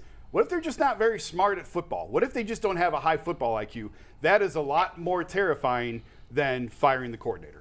You know what? I think that is very hard to really actually believe, considering the way that they played last year, especially down the stretch, and especially since they went out of their way to say this training camp that they were going to try some new things and diversify what they were doing a little bit, simply because they had such ease with each other and were communicating so well. So I don't know if it's something as simple as dialing it back. I don't know if it's about teaching the fundamentals. You know, one thing that we forget about in the NFL is that every week goes so quickly, and each week is sort of taken up in game plan install, that sometimes you just have to go back to the basics. Teach tackling again, teach technique, get sound on the simple things. And that's what sort of falls by the wayside, especially when there's limitations on how much you practice and when you're constantly having to prep for another opponent. I don't know if it's something as simple as that. I really don't. I hope you're right. We're all frustrated and trying to figure it out. That is an easy fix, but when guys make it's the same guys making the same mistakes over and over and over. At some point, I look at them and go, do you just not know? And now we have guys sliding into fans' DMs.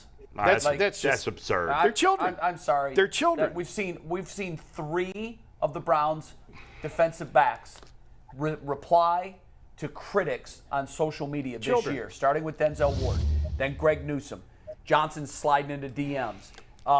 We saw Baker do it last year. It's an indication of the team. Character issue. But part of it, I'm not excusing it. Part of it is these guys grew up in the social media world. They grew up. So did the Guardians players. They don't do any of that nonsense. I agree. I'm saying I'm not excusing it, but it's childish. Yeah. It's totally Thanks. We appreciate it. Bye, guys. See you, Didi. By the way, I was looking. The Steelers were the worst team in the NFL. Nope.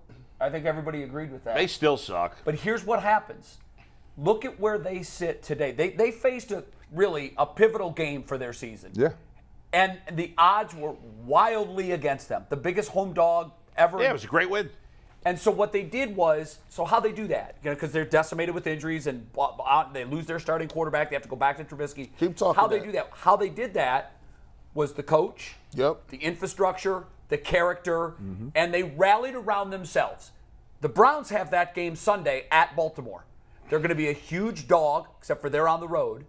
They've got everything going against them, and the season hangs in the balance. Right. Character check, Cleveland Browns. It's a whole different season if they win that game.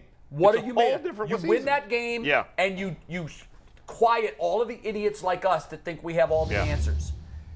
Go win the game. Shut us up. You won't have to slide into anybody's DMs if you win the game. You know that ain't But if you lose, it's so sideways you'll never regain it. By the way, those who want to defend the meathead GMs like John Dorsey as opposed to the nerd GMs, John Dorsey made 2 good draft picks, Denzel Ward and Nick Chubb. That's it. I believe that his talent, he traded for Kareem Hunt. I believe he signed him. And he traded for him. No, those are trades. They didn't trade for Kareem Hunt was the signing. But he wouldn't got him. Because he was released. He took the chance to take him. I mean, okay, that wasn't. But you said just draft picks. Well, no. GMs do a lot of stuff. His time as a general manager. Look at his time as a general manager. He traded for Wyatt Teller. That was a great trade. I'll give him the great trade. Yeah, but he traded away. He traded away Austin Corbett, who's turned into a good player. He's not better than Teller. When he was here. He was not good. He's not better than Teller. They gave him away quickly. You know what I was told recently, a couple weeks ago, that I found really interesting that I wasn't sure of one way or the other.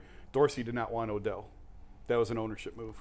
And who drafted Njoku? Oh, really? Who drafted Njoku? That was not Dorsey. That was that Sashi? Surprised, by the way, that was Sashi. that's true. Sashi drafted Njoku and Myles Garrett. The only good draft picks by John Dorsey were Chubb and Denzel Ward. And Denzel Ward's obviously gone backwards this year. So this idea that he drafted Baker, which was a huge disaster. If he had taken Josh Allen. A huge disaster? Give me a playoff win. If that's a huge disaster, then I'll freaking take it. Well, congratulations on the one playoff win. I'll take it, because guess what we have now? Where would the Browns be with Josh Allen? Where would the Browns be with Josh Allen? And 4. That's what we have now. Okay, what were they last year? They weren't any good last year with Baker. No, I know. Baker was a bad draft pick. That's the end of the. I mean, there's no debate on that. It was a bad draft pick. All right, Mikey, I don't want to talk about Baker. We're not going down that road. I love hearing you guys. Wait a second. Finish the point. Will you game. admit that was a bad draft pick? Now, yes. But who cares about then? It was a bad pick. You should have taken Josh Allen or Lamar Jackson. Then you know what? Give me more bad picks so I can at least have one playoff win every 10 years. Oh, okay.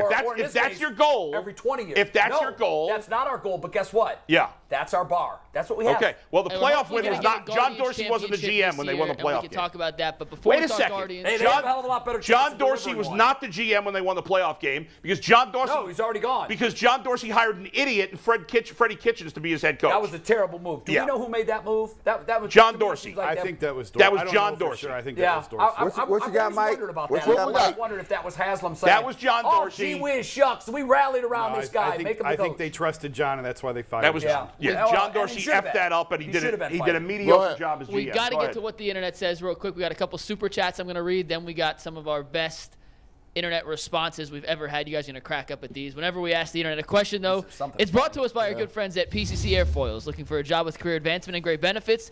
PCC Airfoils is a leading manufacturer in Northeast Ohio. All locations of PCC Airfoils in Eastlake, Mentor, Wickliffe, and Minerva are hiring for all positions starting at $18 and up, plus full benefit packages, paid time off, and a signing bonus. Apply online at precast.com/careers to learn more. A couple super chats real quick. Donnie M says Josh Dobbs can be the next Willie Beeman.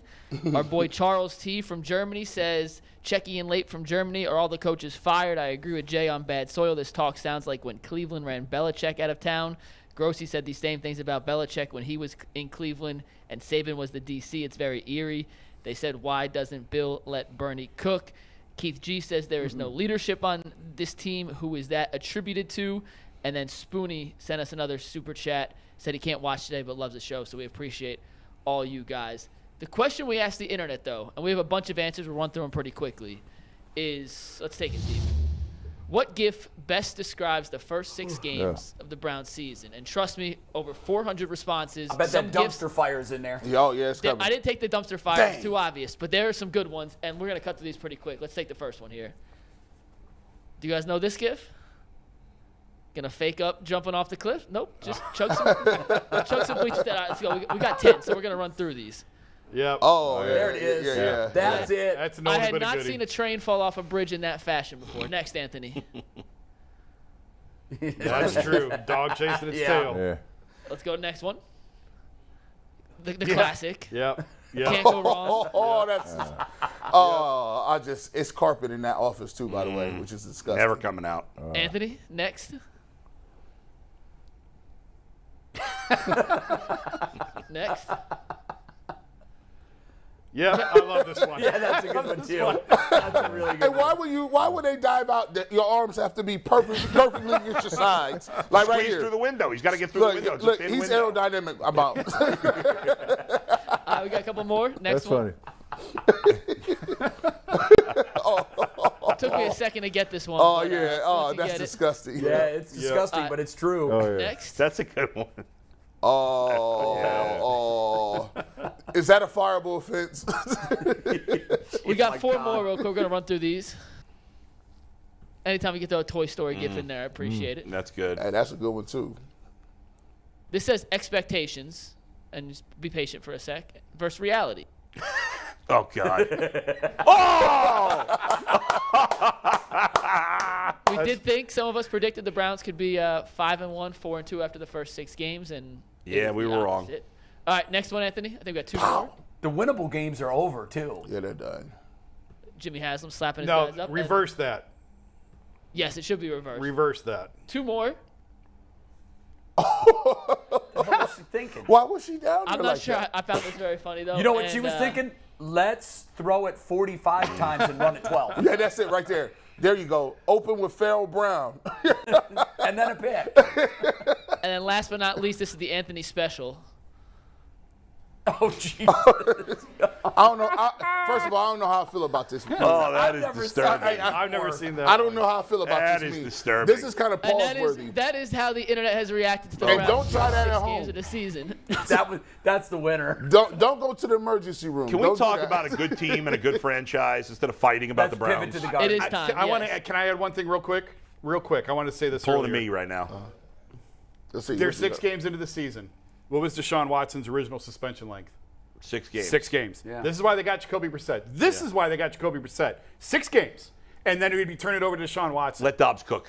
The NFL, the NFL changed that. Say it again. Say Let it Dobbs again. cook. Let us Let Dobbs cook. Let Dobbs finish your point. I want to hear about this, This Jason. is the end of it. Yeah. The NFL blew that plan up when they said, you know what? Sorry, public reaction is what it is. We got to drop the hammer. And it blew up their entire season because they were preparing for 4 to 6 games, somewhere in the original of what they got. Yeah. And if Deshaun was coming back this week, you'd be looking at this going, well, it's 2-4. Okay. But here Okay, comes Deshaun, and it's salvageable. And the rest of the league is loving this, by the way. Look, you're absolutely They're loving it. Here, Jason, I don't disagree with the point that you just made. All right, but let me just tell you where we are. That was then. This is now. I've got to find a way to get from right now. Can't to give up on the season. To game 11, right? Well, but and let me isn't tell you Josh what Dobbs it is. giving up on the season? There are no lifeboats. Jay, There are no lifeboats. Probably, Jay, but it's Brissett's, we know what it's Brissett is. 60 He's not very minutes good. per game. I'm just playing the 60. I'm not worried about 3 weeks from now. How do I get past the next 60? Go to Baltimore and win. And if Dobbs gives me an opportunity, I'm going to try it. Lamar Jackson will have 200 yards. I'm gonna try it. By the way, Mike, Lamar I'm Jackson's sorry. not playing great. No, Contrary to that was popular good. I belief. have one more super playing chat great. to read, and this Go leads ahead. us right into the Guardians. This is from Andrew Sheed. He says, Lloyd is right. Firing head coaches every 2 years is a recipe for interminable dysfunction. Go Guards. had. Bleep the Yankees, their Yes. fans, and Bob Costas. Bleep the Yankees. Bob Costas. Let's talk about Come the on. Guardians because obviously Cleveland's sports focus. Browns are in the rearview mirror Okay. as far as I'm concerned. Let's get to the And good the stuff. season comes down to a one-game must-win situation Yeah. at Yankee Stadium. It's going to be Savali's getting the start, but it's going to be a bullpen game. That's why I feel so comfortable coming into today. Huge edge for the Guardians. What they have to do is they can't let the Yankee starter go Right, 7 Jason innings. mentioned it before. You got to survive the That's first. what You survive killed the them. Savali innings. Yes. And if you do, you've got a huge edge the rest of the You've got way. to drive the pitch count up on the Yankees because and Garrett Cole, we know why now he makes $35 million. He's pitched twice in the series. And he beat them twice. And he beat the Guardians twice. And that's why he did all he is expected to do. Nobody else is beating them. He's the only Nobody great else pitcher is- on their roster. And that's Jamison Tyone is better than Savali, but he's not that good. And that's why you and I beatable. argued about this before the show. Yeah. Terry Francona, in the 5th inning yesterday, said, "We'll see you tomorrow night." In I New York." don't agree with that. I don't agree with that. Oh, he 100% Yeah. did. Now, agree I with don't that. think he gave up on it, but what he said, he made a calculated decision, and here's what I think he decided. I can go. And what we're referring to is he got Eli Morgan up in the 5th, Yes, and he brought brought Eli him in. Morgan And into those the guys game all in the pitched 6th. well. They So, did. Yeah. They if did. you look at the relievers that he used yesterday, none of them were front tier guys. Is Eli That's Morgan true. coming in the game if the Guardians have the lead? No. Never. So But I think that's what why did he was, said, "We'll see you He didn't tomorrow." say we're going to lose. Yeah, I think we're What arguing he over said- semantics. What he said was, Yes. I have house money, and I'm going to use that equity right here. Right. Maybe we'll score 3, but I think what it really told everybody, because you don't know who he's going to need tonight, what it really told him is what Tito always tells the guys on his roster. You are on this team because I believe in you. And last night, it wasn't a critical do-or-die spot, but it was a spot. And he told Eli Morgan, I've seen you get it done this year. Come into the game and get it done again. He told Morris, face Judge. I believe To in face you. Aaron Face Judge. And even, this is what blew my mind, Plesac came in and looked And then great. ninth. Yeah. They all pitched great. Morris was the best of all So it three didn't of them. work out. They lost the game. Yeah, but not because of Tito that. was playing chess and the long game Yeah. instead of playing can see checkers that. and firing your relievers. Because guess what? If last night he would have brought in his normal stalwarts out of the bullpen and thrown them for 4 innings, we feel less comfortable about what they would be able to do today. Can they Yes. throw today? Yes. But everybody knows when you're on 5 days rest or 4 days rest or 3 days rest, your efficiency goes down. Same with relievers. Well, even if just give them an extra yeah. day, he gave them that, and I think we're well positioned for And I think what we're going to see is Clase, Karinchak, Stefan, and who am I forgetting? Well, those are the 7, 8, 9 guys. Yeah, but I'm forgetting one other. Who am I forgetting? Sandlin, but he's hurt. Yeah, he's not going to No, that wasn't the. I don't know. The upper arm. Anyway, I'm forgetting somebody. Oh, Henches. Henches, thank you. I knew I was forgetting somebody. Those 4 guys, you're going to get 6 innings out of those guys. Well, that's what I was going to say. 6 innings out of those 4 guys. 3 out of Savali. 2. At least Really? 2. At least 2 out of Savali. Well, that's 2 innings because he's not going to be perfect. Maybe you get 2 1/3. But you could. I wouldn't even let him see Gleiber a second time. I would let those first 2 guys pitch. 3, 4, 5, 6. And then I got Karinchak and Clase for 7, 8, 9. So Go ahead. Yeah. So you get Savali gets 1 time through the order, 1 through 9, whatever that number is. That's what maybe Gleiber a second time. Maybe because if Gleiber reaches, now you got to bring somebody in with somebody on base to see Judge. That's fair. Yeah, and I don't That's like fair. 9 batters is all Aaron Savali gets. If that's an inning and a third, so be it. So how do you win Game 5 on the road? And this is how you win. First of all, you go there and you play your best hand. Second of all, you keep it close. You stay close because the closer it stays, the more pressure on them. The more the Yankees feel the heat, right?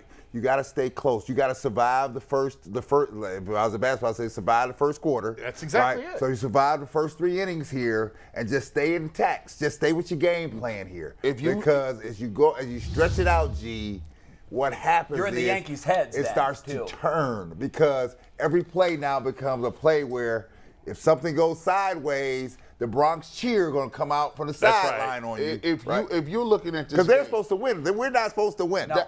To get to your bullpen, to get to where you want to go, you can't give up 2, 3-run home runs. Like you can't walk people, put somebody on, and let the down the liners hit home runs. The Yankees thrive off that. If they get it down 4-3-0. It neutralizes what you're best at, That's right. which is your bullpen. Now, we don't have the same level of punch and pressure. It's different from the Guardians being up 3-1, 4-1, and you bring them dudes in. Because now it's like, oh, snaps. Like, now you can play the righty-lefty. Now you can play the statistics. And the Yankees know, and Aaron Boone knows, that the Guardians have a massive advantage in the bullpen and a massive advantage in base running, and a massive advantage. Although that hasn't manifested itself in this It hasn't. Right. It hasn't. Long balls. But you know what has? A big advantage in fielding. I know Gabriel Arias had some rough moments there.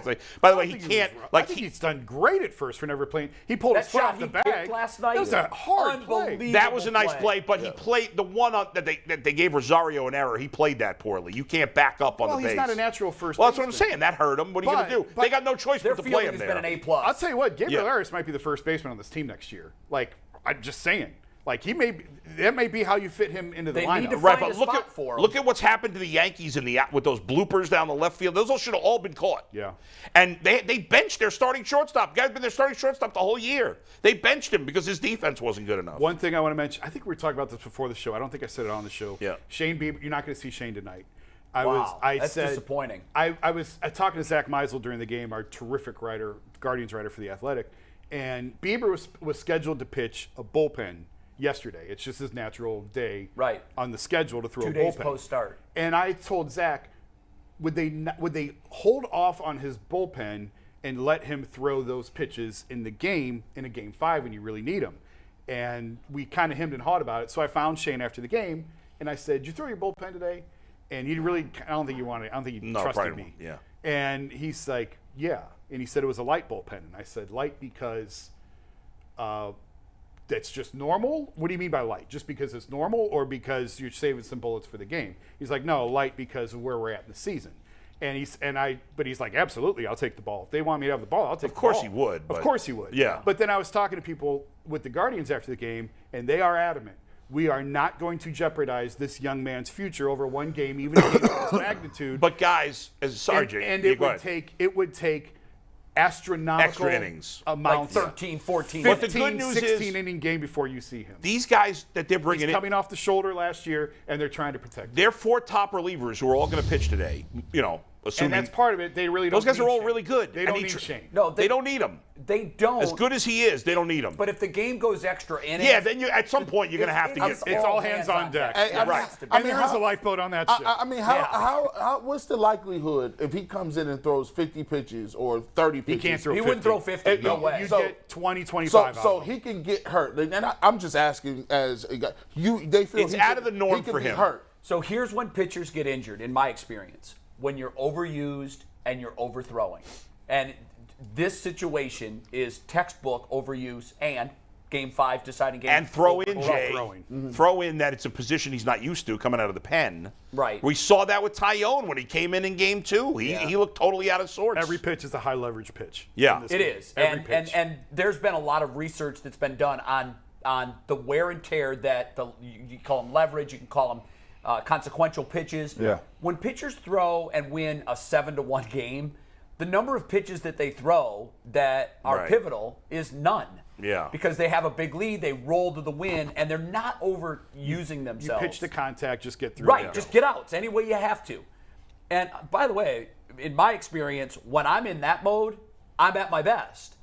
And not just because there's no stress, just because I'm not trying to throw it by everybody. Put the bat on the ball. I got 8 guys behind me. We're going to make the play. Right. But in those 1-0 games, in the Rays series, every pitch in that series was a pivotal pitch.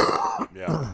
So there was never more than a 1-run game in that entire series. Right. It was only 2 games, but much of this series has been played the same way. Yeah. So it's the playoffs. Yeah. These pitches, I don't know if there's a formula they count for double. I don't know. But in my mind, if we do see Bieber, it would be for no more than 25 pitches. That would be. The building is on fire. We need outs now. Right. You have to use them. Go ahead. I think it's off the table. And to the points we were making earlier, if you can get 2 innings out of Savali, 9 batters, that's it. Now you need Hentges and Trevor Stephan to get you through. And the you can stretch Hentges for 3. They can go 4 innings between them, definitely. Absolutely. Yeah. So Hentges can give you 3. If you can go 2, if Savali gives you 2, and maybe one of the, we're all assuming all these guys have it, which 2 guys get on, they're out of the game, and the next guy's in. Yeah. So I'm kind of factoring in that. Yeah. If you can get it to the 6th, Karinchak gives you, or even the 5th, Karinchak gives you the 6th and the 7th. Clase gives you the 8th and the 9th. Hopefully Karinchak will have better command. He had no command. I don't really trust Karinchak. I don't really either. don't. The only thing that you trust about him is he more than likely is not going to give up home runs. Usually. He's not, and so that's how you can, even if he doesn't have command, but he walks a couple guys, he's going to keep it in the park. I don't trust Savali to keep it in the park. No. He's I home run prone. His ERA against the Yankees, I didn't want to be this guy, but it's 10. He's a home it's bad. He's home run prone against a lineup that hits home runs in a park that gives up home runs. It's a really bad combination. And what's the sweet spot for scoring? We talked about pitching a lot. What's the sweet? How many runs do the Guardians need to say, okay, I'm comfortable and we can win that game? 4 number. By the way, that's been the number for the whole series. I think it's worthy of acknowledging as I really believe they're going to win tonight. I feel it in my bones. I do too. But I think that we should acknowledge that even if they do lose, as heartbreaking as that would be, and everybody's going to be bummed, no matter what happens from here on out, this has been a great season for this team. A phenomenal season. I will not rip the team at all. I won't either. It's a great season. Obviously, in the moment, we're all going to be heartbroken if they lose. There's no way to get around that. And the excitement and special feeling if they beat the Yankees in a Game 5 in Yankee Stadium will be amazing. And one other thing I want to say, even though I hate to look ahead, but they are at least they're lined up for their top pitchers to go against Houston. That's a great point. Because Bieber would pitch Game 1, McKenzie Game 2. They're lined up. Bob Costas was saying, the Astros have this big advantage. Hey, the Astros are a great team. They're the best team in baseball. They're the huge favorite to win it all at this point. But if the Guardians can go to Yankee Stadium and win Game 5, they could beat anybody. I truly believe that, and they will be set up pitching-wise well against the Astros. You can't ask for anything more than what they're going to have. And as I was talking to some people with the team last night about the Shane thing, one of the things that came back to me was, listen, we are by no means looking ahead of this game. But if we can navigate this without him, keeping his best interest at heart, we have plenty of help in the bullpen already. Let's get through this, and we are set up perfectly with Shane in Game 1, Tristan in Game 2. I want to focus on what you just said because I think my takeaway from all of this is win, lose by 20 tonight. This season by the Cleveland Guardians has been one of the most exhilarating, refreshing, fun, exciting seasons that I've ever been a part of. That includes the LeBron years because those teams were expected to be great. I want to read you numbers. I won't give you the exact dollar amounts, but they're staggering. Most of them are well over $200 million. Here's the payroll rank for Major League Baseball for this year. Number 1, Mets. Done. Number 2, Dodgers. Done. Both won 100 games. Number 3, Yankees. Still alive. Number 4, Philadelphia. Still alive. Yeah. Number 5, San Diego. Still alive. Oh, they haven't done. Neither Philly nor San Diego has done a lot of winning until this year. Atlanta. Yeah. 8. Out. Done. Out. You have to go. St. Louis, 12. So there are outliers, but you saw the top 5. They all Four made the of them- playoffs. Yeah. 3 of them still alive. But in fairness, You Philly gotta and go- San Diego haven't gone to the playoffs a lot lately. No, but they even with added their a big ton of payrolls. payroll at Yes. the deadline. They've made these big moves. They're Yes. supposed to be where they are right now. Yes. They're not the Yes, team they that's were true. in June, just like Atlanta wasn't the team they were in August, and they won it last year. Right, but They Philly's made had big. I deadline agree with moves. your general point, so keep going. So Go ahead. You've got all of that, Yeah. and then you got to go all the way down to 28th to find the Cleveland Guardians. The reason I bring all that up is because the one thing you can't measure in sports is what? Heart. That's right. Right here, you can measure intelligence, you can measure height, weight, speed, athleticism. There's no test for this. Nope, not one. The other thing you can't really test It's an eye test. is your guts. Eye test. And the Guardians have built this team through brains and through gut. And knees. I've got a gut instinct on a guy. Look at some of the trades they've made. They gave away Corey Kluber for Emmanuel Clase. Kluber threw 1 inning for the Rangers. That's one example. They've stolen other players. As far as I'm concerned, as good as Lindor was this year, we still fleeced them on the Mets and the trade because we got the middle of our infield, which are not gold glovers, but they're elite defenders. They're great sticks. I believe Jimenez is going to come up with the big hit that he has been lacking so far in this postseason. It's so refreshing to root for a team that is the biggest underdog in sports, 28th in payroll, yet here they are. There are 5 teams still playing baseball today. 5. The Dodgers are done. The Mets are done. All of these big market teams are done. And there stands the Cleveland Guardians, 1 win away from slaying the beast New York Yankees. And by the way, I think a lot of people forgot this. I know I had forgotten this until a friend of mine reminded me yesterday. Shout out to my buddy Hans, who came over to watch the game with me last night. He reminded me, and I had forgotten, that the Guardians signed Clase to an extension in April. I had totally forgotten about that. How smart does that move look like? They have him under control for 6 years. The last 2 years are team options. And the highest salary in the next 6 years, not including this year, the highest salary over the next 6 years is $10 million. These dudes, that's the highest. That's what they do. These guys are loan sharks. That's what they Jose do. Ramirez is making easy These guys. at most 60% of what he should be making. I mean, it's crazy. They should be looking to sign other guys right now. I was just in this I winter. hope they do. Rosario should be one of them. Well, Absolutely. that's the big question. Andres Sign him. Jimenez is getting an extension. I know. I'd sign Oscar Gonzalez for 7 Tristan years. McKenzie Would right too. now. I'd give 7 Gonzalez years. whatever he wants. Tristan McKenzie. McKenzie. And you got to do it now because you're running out of time. Right. I know that sounds insane. No, it You're doesn't. running out of time. We saw that I with agree. Frankie. We've seen that with Shane. Shane's another. I don't even want to get into it. He's because- going after.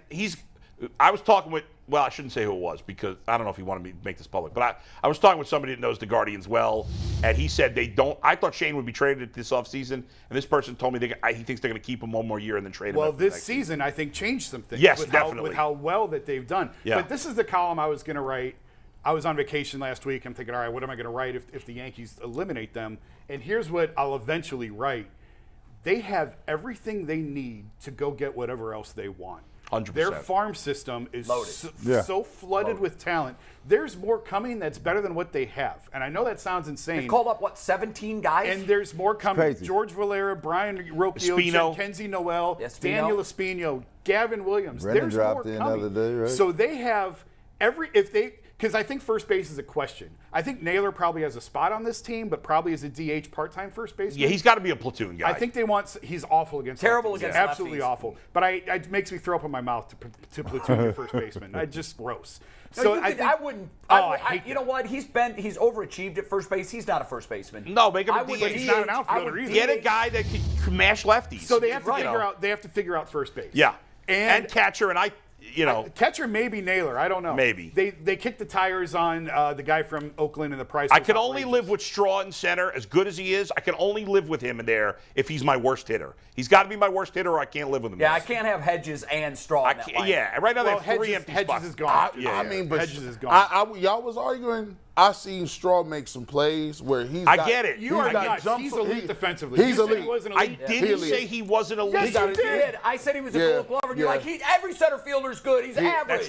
He got to jump. I didn't say he was average. 3 or 4 balls. You can't say he's a Gold Glover. Jay's not watching any other center fielder. He's a Gold Glover.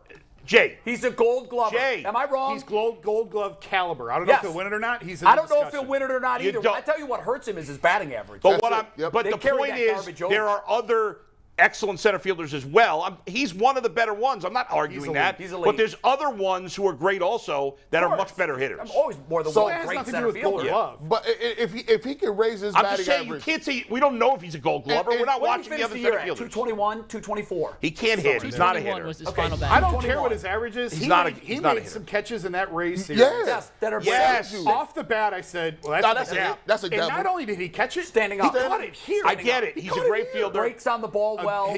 But he's got to be their worst hitter, otherwise you got to move everywhere. on. I'm spinning now. Yeah. But the way and Tito and I asked Tito, I'm like, where do you get this arm strength from? And he said it's not his arm strength. It's that he gets behind the ball on his throws. He was leading the league in assists for a while. And he's a great base runner. And he's fast. At least when he, unlike Hedges, gets on base, he could do something. For a while, I was down on him too. I'm not down on him. You can, but he needs to be their worst hitter. I don't disagree with that. He's got to be their worst hitter. You live with what little he gives you offensively. Agreed, but you got to get better at catcher and DH. If you look at the Yankees and the way they're constructed, obviously what they give up in average, they make up in power. But it is a give and take. So if you look at their averages, they've got guys in there that are 220 hitters. Mm-hmm. He hit 224. He finished 221. He finished the year 221. The give and take with him is how many runs does he take away from the opponent? Yeah. Right. And I don't know what the metric is, how you figure that. How many extra runs does he score for you? Because when he is on base with a single, it turns into a double with a steal. Right. Or he goes from first to third or second to home on balls that other guys wouldn't. I'm fine with Myles Straw in center field. Yes, he's got to be the lowest average. Yeah. But while the Yankees have guys in there that are hitting 220, they're also hitting 34 home runs. Right. So the give and take with him is fine. Hit 221, steal bases, but keep doing your thing in center field. And you got to think about it. Between him and Quan, they tracking down everything in them gaps. Right, like, but Quan's a hitter. Look at the outfield. Remember the beginning of the year? Hear a crazy stat real quick? There's actually a stat on total runs saved. Yeah, there is a metric for Of the top 16 players in baseball, 3 are on the Guardians. Read them off. Quan, Straw, and Jimenez. Jimenez. At what numbers? And Jimenez actually, the league leader was Brian Hayes on Pittsburgh with 24 saved runs. Jimenez and Straw both at 17, Quan at 15. They getting everything. They getting everything out there. That's incredible. They're going in the series right now with 4 middle infielders in the infield. With Arias, Jimenez, Rosario, and Jose. Jose's been a third baseman. But he came up as second baseman. Even that play he made yesterday where he didn't handle the line drive. Yeah. Their only weak spot. Get the handle on that ball and get rid of it quick enough to get the double play. Their only weak spot defensively is right field. I don't even know if that's a weak spot. I think Oscar is going to be just fine. He needs time. He's average. He's got a great arm. They're not great at first base, and Hedges can't throw anybody out. Yeah, Hedges is having. Hedges has been terrible in the playoffs. Yeah. Every time he makes a wild throw, I'm like, that's why you're in the game.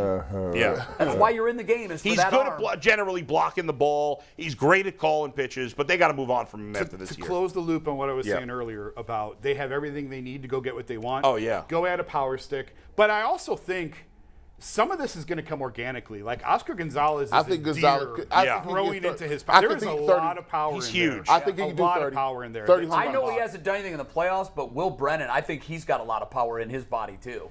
He hasn't done anything disappointing every time he's come up in the playoffs. I think Naylor's got more power he can get to. Jimenez, he's playing this sounds good. insane, and I don't like comparing guys to Hall of Famers, but Jimenez looks like Robbie Alomar 2.0 to me. Yeah, he really the way that he fields the position at second, the way How about that ball he made on the ball. I think if they can sign, I do think Rosario is such an important player on this team. I would hate to see him go. Really curious. I know they've got a lot of good prospects in the infield. I'd rather trade some of those unproven guys and get a proven first baseman or DH or whatever. That is the most fascinating spot to me in this entire conversation. Because he's already been in the league a while. He is so deeply respected in that clubhouse. They love him. That's why I think they would sign him. Why would you want to move over Rosario? Because he's in his last year of control. And they're always counting dollars. I don't think he has great range at shortstop. He doesn't. But Jimenez has always been viewed as the better defensive player. And I was asking around earlier this summer, like, why don't you put Jimenez at short? And the message back was basically, it's not as wide as you think it is. Rosario's gotten better, and I thought he's gotten better this year. I think he's good. They don't see the gap between Rosario and Jimenez defensively at short as wide as maybe some of the rest of us do. But Jimenez is spectacular. Yes. Play he made on the ball up the middle last night, that's a spectacular I think they're play. worried that Rosario would be much worse at second. Well, he's out of the question. Yeah. He's not in the conversation at second. Yeah. This is what's interesting to me. He was in left field on opening day. Right. They moved him to short to boost his trade value. No other reason. That's right. They moved Ahmed Rosario to short so they could trade him, and he has no value in left field. But if he could play a competent short, you could show other teams. He's more than done. And he's but good. what's happened in the process is he's now turned into a guy that you have to look at and go, oh, God, maybe he is the guy after all. Man. Because Gabriel Arias was number one in line, and that's why he's playing first tonight. Brian Rocchio's right behind him. One of those two guys, and I was told it's Arias. Arias and Jimenez are the middle infield of the future. But that was in July, and Could I don't Rosario know. switch to first? I don't know. I think do you want a little bit more pop coming out of first than what he would give you? But I don't know that it matters where the pop is coming from necessarily. Well, no, but there are fair. positions that you get it from. But the way that they align it, if Right. it's those four guys, if you just flip Arias and Rosario, It's what's the same difference? thing. It's no different. Right. I still think they should go out and get one proven power agree. bat. I agree. They Yes. need that. And I'd go after a veteran starter, like a middle of the I rotation think they veteran need a starter starter. more than listen, Aaron Savali's got your season on the line in his hands tonight, but he and Zach Plesac long term ain't it. No. It's Shane, and you got Shane for 2 more years of control. Right. And I don't want to have that conversation Yeah, right now. right. Oh, he's and Tristan gone. McKenzie. Yeah. And these guys come in. Espino was hurt this year. Yeah. It really He's hurt. their It best really pitching set prospect, back. right. He would have been ready in May if he didn't get hurt this year. But I think you have to delay that now. Do you know, was Savali a Yankee fan growing up? He's from Windsor, the Northeast. Connecticut. He's Yeah, from yeah, yeah. Connecticut. I would and I've never imagine asked him so. this. I've talked to him about growing up in Connecticut and playing ball there, but I've never asked him who he was a fan of. It'd growing have to up. be Red Sox or Yankees. You would think, because that's right in between. Yep. In that part of You never Connecticut, know. it tends to lean a little more heavily towards Yeah, this the guy Yankees. grew up in New York as a Cubs You never fan. So in you New never- York, that's people rare. root for all different That's rare. teams. Yeah. It's different. But in the Northeast, in Connecticut, I lived there a long time. Yeah. It's pretty split. Yeah. Most people are either Yankees or Red Sox. A little bit here and there, Mets, but not many.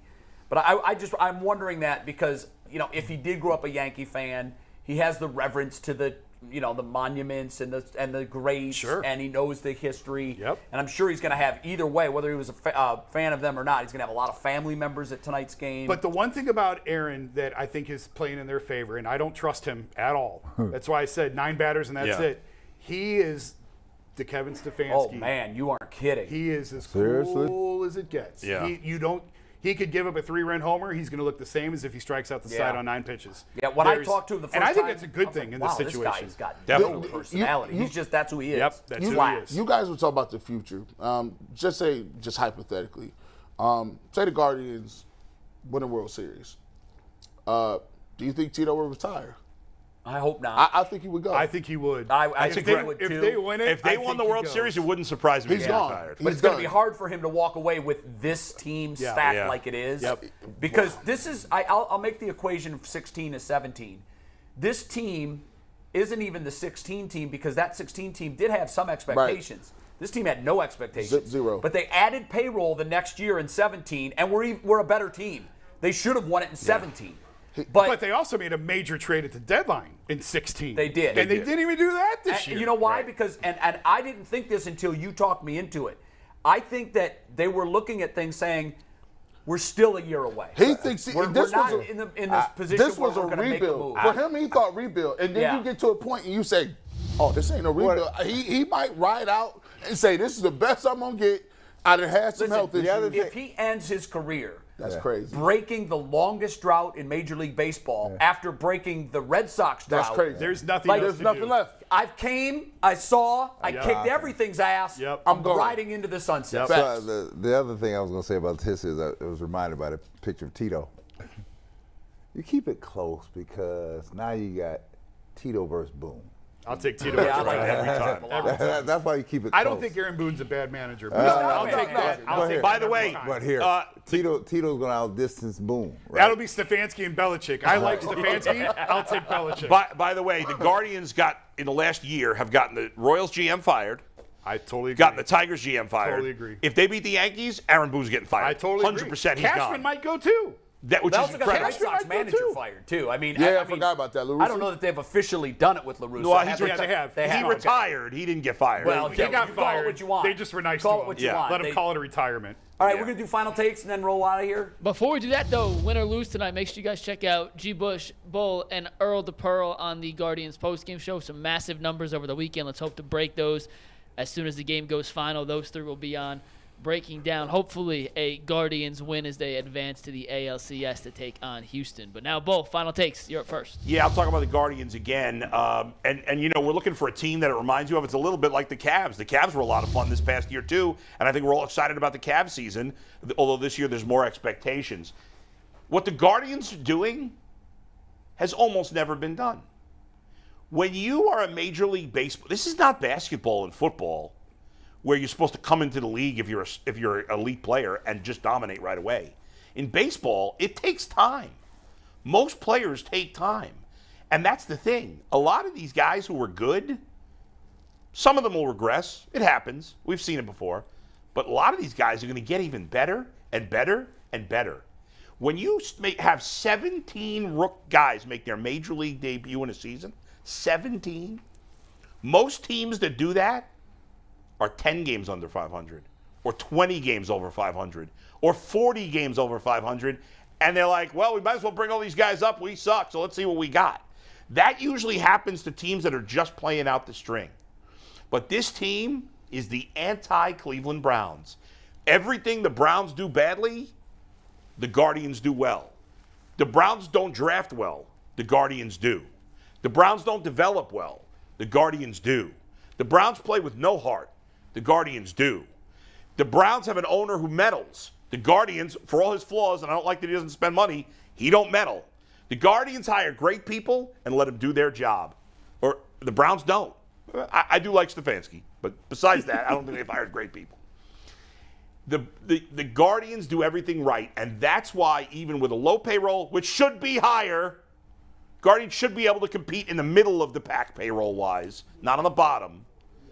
With all they've done this year, it is beyond remarkable. This team on paper had no business going to the playoffs.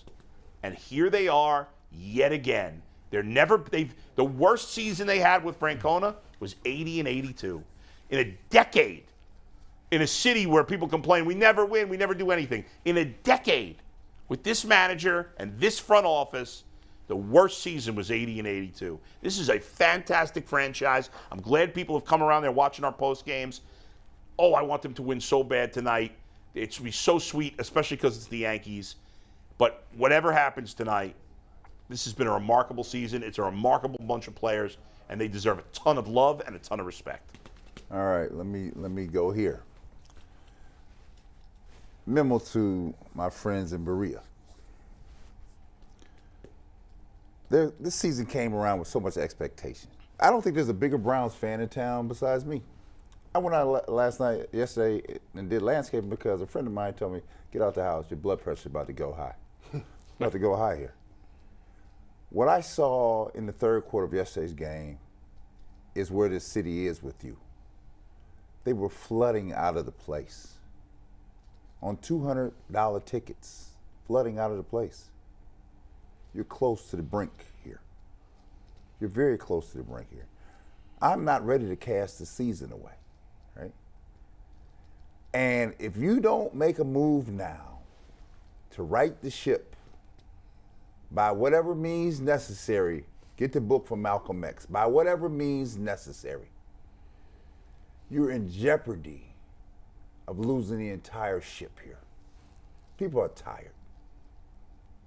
We've stayed with you through the entire duration. We're tired now. Because now it looks like you're trying to make a fool of us. Well, I'm not one to be fooled here. You've got great personnel on this team. But unlike in Columbus, where they actually develop talent, it's not being developed here. So therefore, you have no talent. It's going to waste. And I don't care. Unlike many folks here in this community, What I do not want to do is see the tweets I saw yesterday where people said, I'm turning off, I'll tune back in after week 11 when Watson is here to see what it looks like. That's where people are. If you didn't see those, I know you were watching the game, but those of us that have phones, right, this was what was being talked about during the course of the game. You have a chance. And I don't care what it takes. And here, let me say, Kevin Stefanski might be the greatest guy, the nicest guy in the world. Jacoby Brissett might be the nicest guy in the world. They might be great people. They probably are. What I'm concerned about it here, how do I win the next 60 minutes? And if I got to give it to a dude from Tennessee that ain't ever played it down before, that can get me through the next 60 minutes, that's where I'm going. Because let me tell you something, I can speak to this. On real winning teams, they're not afraid to make a move when it's time to make a move. Period. And guess what? You don't know how it ends, but you have to make the move because it's required. And what I saw yesterday after 60 minutes of football was this. You're in bad straits when there's no pulse. Period. All right, I'm going to be real quick. I did want to piggyback. I'm going to break the rules for a second and piggyback on what Adam was saying because I wholeheartedly agree with him. But one thing I've learned in covering sports, where am I? Here, I'm here. Yeah. One thing I've learned in covering sports is it doesn't always go like this. It's true. A lot of times it's this. So just because the Guardians are where they are this year doesn't mean they're going to win the World Series next year. A lot of times, some of these guys are going to regress. It could be a lot of them. It could be like this. It's going in the right direction. We have 10 years of evidence of that. Hang with them, stay with them. Let's see the attendance bump next year, and let's get behind the team in town that deserves your dollars.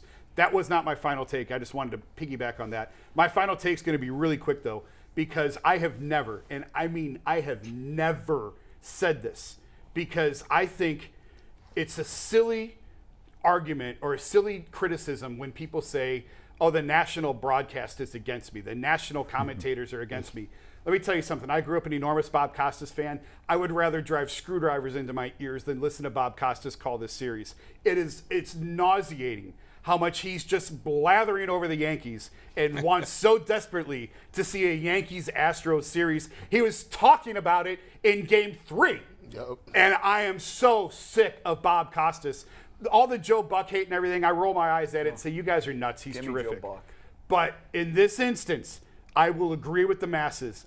I can't stand Bob Costas. He's well past his time. I don't ever want him to call another series again, and I'm over it. I want the Guardians to win it tonight just so he has to get the words up into his throat out of his mouth that the Yankees are going home and the Guardians are moving on. I don't ever want to hear from Bob Costas again after tonight. Yeah, and I'm with you. I usually think it's nonsense when people talk about the biased announcers. Not in this series. This is the first time I've ever felt that way too. And I like Bob Costas. I've always liked him. No, I'm done with him. But the best studio host that's ever lived. Oh yeah. He's not a great play-by-play guy. No. And that's okay. By the way, I should be doing play-by-play. I'm better than 95% of the play-by-play guys out there. But I haven't been given the opportunity. I did it. I went down a different road. Most of them are vanilla, boring nothings. And that break was brought to you by Tyvis Powell and Giannis. Nobody more confidence than me. Nobody more confident. Yeah, except I've actually done play-by-play. Tyvis has never done baseball. What's up, G? Look, man. I'll say this, man. You know, sometimes when you look at the Browns, you know, they go out there, they do whatever they're gonna do. And, you know, I can deal with people taking L's. I can deal with you just being beat by somebody. But the one thing I can't take is the lack of passion and lack of fire. You know, there's a lot of people that's getting in people's DMs and getting people's, Twitters or whatever the case may be.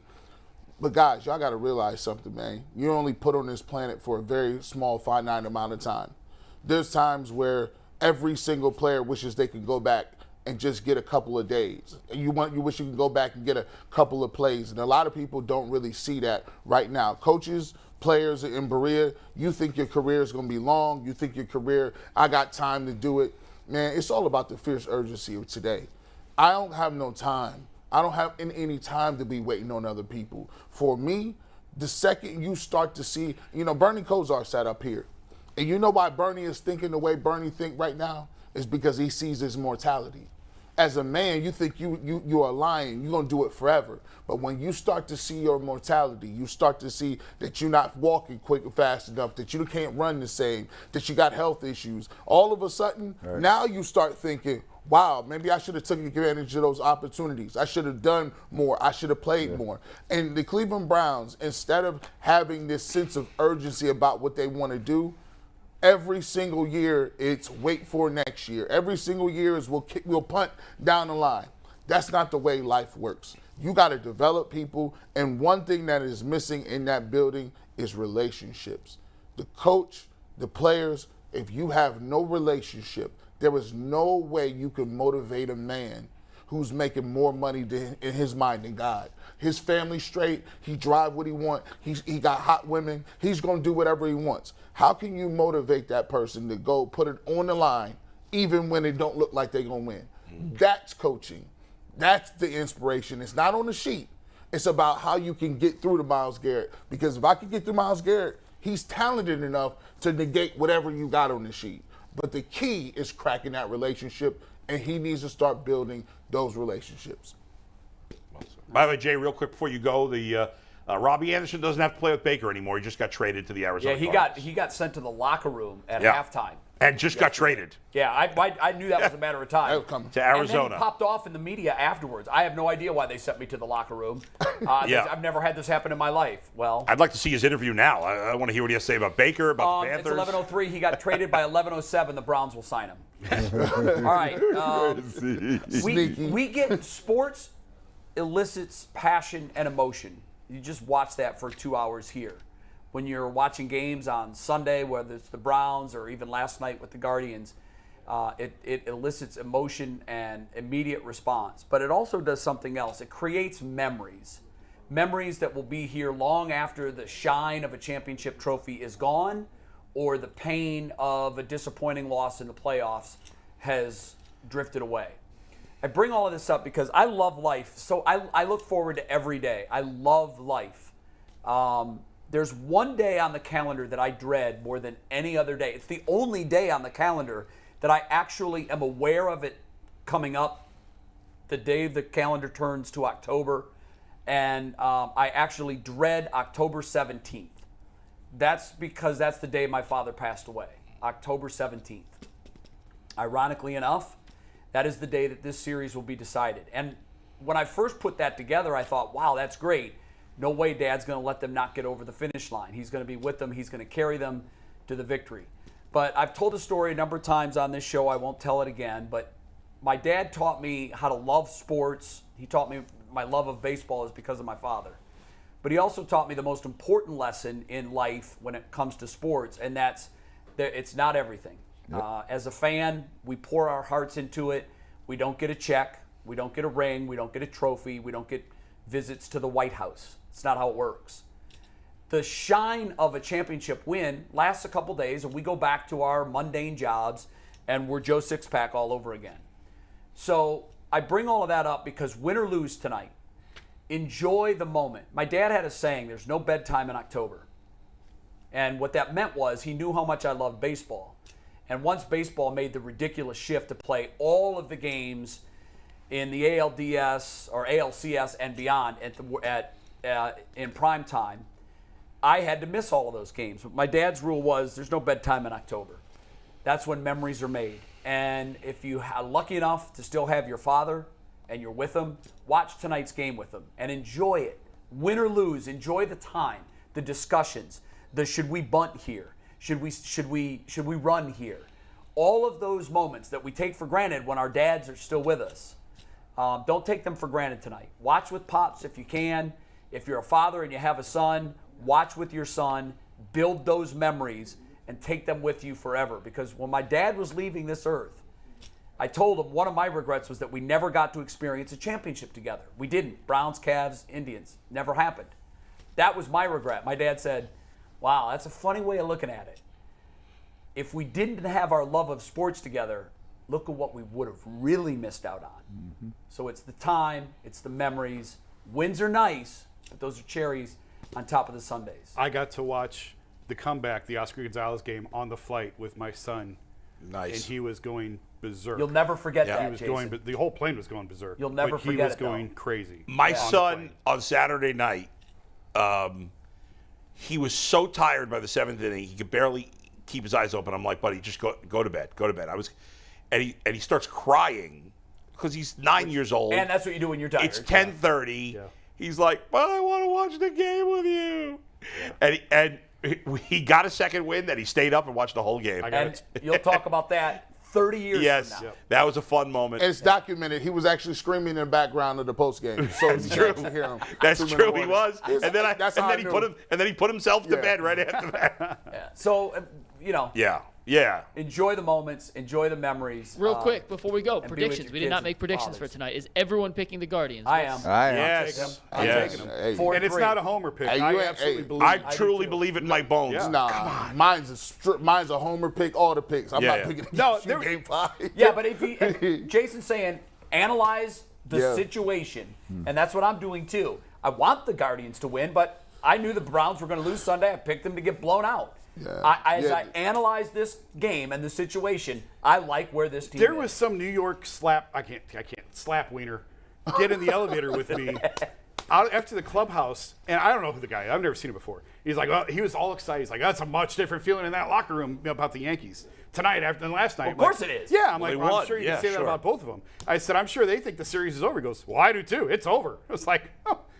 Okay. Well, trust me. I was listening to WFAN after the Yankees lost Game 3. They all thought the series was over too. That's the first time I've ever done that. I was like, what Francesa got to say? Did you guys see the video of the Yankees I saw all the videos. Watching? All of them. And the guy that says, amazing. Who the F still likes SpongeBob?